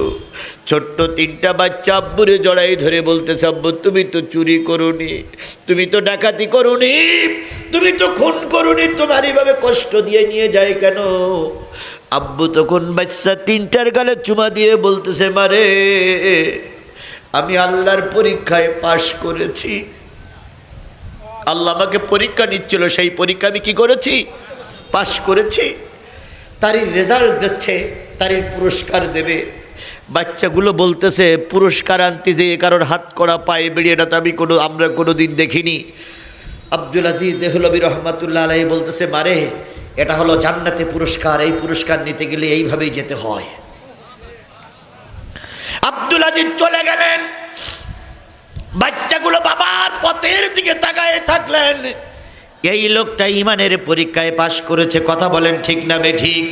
ও বন্ধুরে, আজকে আমাদেরও ইমানের পরীক্ষা দেওয়া লাগতেছে, কথা বলেন ঠিক না বেঠিক? এই ইমানের পরীক্ষায় যদি আমরাও পাশ করতে পারি, হয়তো আল্লাহ পাক আমাদেরকে ওই পুরস্কার দিবেন। সুতরাং আমরা চিন্তার কোনো কারণ নাই। দুনিয়া এবং আখিরাতে আমাদের জন্য সুসংবাদ, নাহানু আউলিয়াউকুম ফিল হায়াতিদ দুনিয়া ওয়া ফিল আখিরা। ফেরেশতা এবং আল্লাহ বলতেছে, আমি দুনিয়ায় তোমাদের অভিভাবক, আখিরাতেও তোমাদের অভিভাবক, তোমাদের কোনো ভয় নাই, তোমাদের জন্য আল্লাহর জান্নাত অপেক্ষা করতেছে। আমরা কি সেই জান্নাতে যেতে চাই? কারা কারা জান্নাতে যেতে চান? দুই হাত উঁচু করে দেখান। তাহলে ওই জান্নাতে যেতে গেলে কোরআনের পক্ষে থাকতে হবে। রাজি আছেন সবাই? এবার আমার ছোট্ট একটা নসিহত, যতদিন বেশি আছি 5 ওয়াক্ত নামাজ কাজা করব না, ইচ্ছা করে মিথ্যা কথা বলবো না, ইচ্ছা করে নামাজ কাজা করব না, ইচ্ছা করে মিথ্যা কথা বলবো না, কথা বলেন ঠিক না বেঠিক? রাসূলের সুন্নাতগুলো মেনে চলার জন্য চেষ্টা করব। আর যতদিন বেঁচে আছি কোরআন কায়েমের পক্ষে থাকব। কোরআন কায়েমের পক্ষে থাকাটা কিন্তু বড় একটা পরীক্ষা। সুতরাং আগামী নির্বাচনে আমরা সবাই কোরআন প্রতিষ্ঠার পক্ষে থাকবো। রাজি আছেন সবাই? সবাই রাজি আছেন? সবাই রাজি আছেন? আমাদের দেশের গুরুত্বপূর্ণ দুটো সংবাদ বলে আমি শেষ করছি। সেটা হচ্ছে সাকিব আর মাশরাফি নিয়ে আমাদের দেশে একটা আন্দোলন চলতেছে না ভাই? সাকিব নিয়ে আন্দোলন করতেছো। সাকিব ততদিন পর্যন্ত আমার দেশের প্রিয় পাত্র ছিল যতদিন সরকারের দালালি না করেছে। মাশরাফি ততদিন পর্যন্ত আমাদের দেশের প্রিয় ছিল যতদিন সরকারের দালালি না করেছে। সুতরাং ভোটবিহীন সরকারের দালালি করলে প্রিয় লোকও অপ্রিয় হয়ে যায়। আর সরকার বাহাদুর বলতেছে, বিশেষ করে রাষ্ট্রপতি বলতেছে, শেখ হাসিনা নাকি পদত্যাগ করেননি, শেখ হাসিনা নাকি পদত্যাগপত্র ওনার কাছে জমা দেন নাই। আমরা বলতেছি, কথাবার্তা হিসাব কিতাব করে বলুন। স্পষ্ট করে বলতে চাই, এই বর্তমান কেয়ারটেকার সরকার, তত্ত্বাবধায়ক সরকার, নির্দলীয় সরকারের কাছে আমাদের দাবি, অনতি বিলম্বে রাষ্ট্রপতি আর সেনাবাহিনী প্রধানকেও অপসারণ করতে হবে। আপনারা কি আমার সঙ্গে একমত? যদি কোনো সাংবাদিক থাকেন তাহলে দয়া করে আমাদের ছবিগুলো উঠাই নেন। এই রাষ্ট্রপতিকে আমরা আর এক মুহূর্তে দেখতে চাই না, এই সেনাবাহিনী প্রধানকে আমরা আর এক মুহূর্তের জন্য দেখতে চাই না। কারণ এরা হলো শেখ হাসিনার রেখে যাওয়া পুতুল। এরা শেখ হাসিনার পক্ষে দালালি করছে। এরা যতদিন থাকবে ততদিন পর্যন্ত দেশ নিরাপদ নয়। এই জন্য রাষ্ট্রপতিকে খুব তাড়াতাড়ি অপসারণ করা দরকার। কথা বলেন ঠিক না বেঠিক? এখন রাষ্ট্রপতি অপসারণ করতে গেলে একটা পদ্ধতি আছে, যদিও সেই পদ্ধতিটি এখন বর্তমান বাংলাদেশে নেই। তবুও আমাদের দাবি, এ জালেম, এ ফাসেক, এ মৃত্যু, এ হলো শেখ হাসিনার দালাল। একে রেখে সুষ্ঠু নির্বাচন আমরা আশা করতে পারি না। আল্লাহ পাক জাতিরে কবুল করুন। আমার শায়েখ পীর সাহেব হুজুরকে আল্লাহ কবুল করুন, চেয়ারম্যান সাহেবকে আল্লাহ কবুল করুন, এই মাদ্রাসাকে আল্লাহ কবুল করুন। এই মাদ্রাসার যাবতীয় সমস্যা আল্লাহ গায়েব থেকে সমাধান করে দিন। সকলে বলুন আমিন। আরো জোরে বলেন আমিন, আরো জোরে আমিন। আল্লাহুম্মা আমিন। ربنا ظلمنا أنفسنا وإن لم تغفر لنا وترحمنا لنكونن من الخاسرين ربنا إننا آمنا فاغفر لنا ذنوبنا وقنا عذاب النار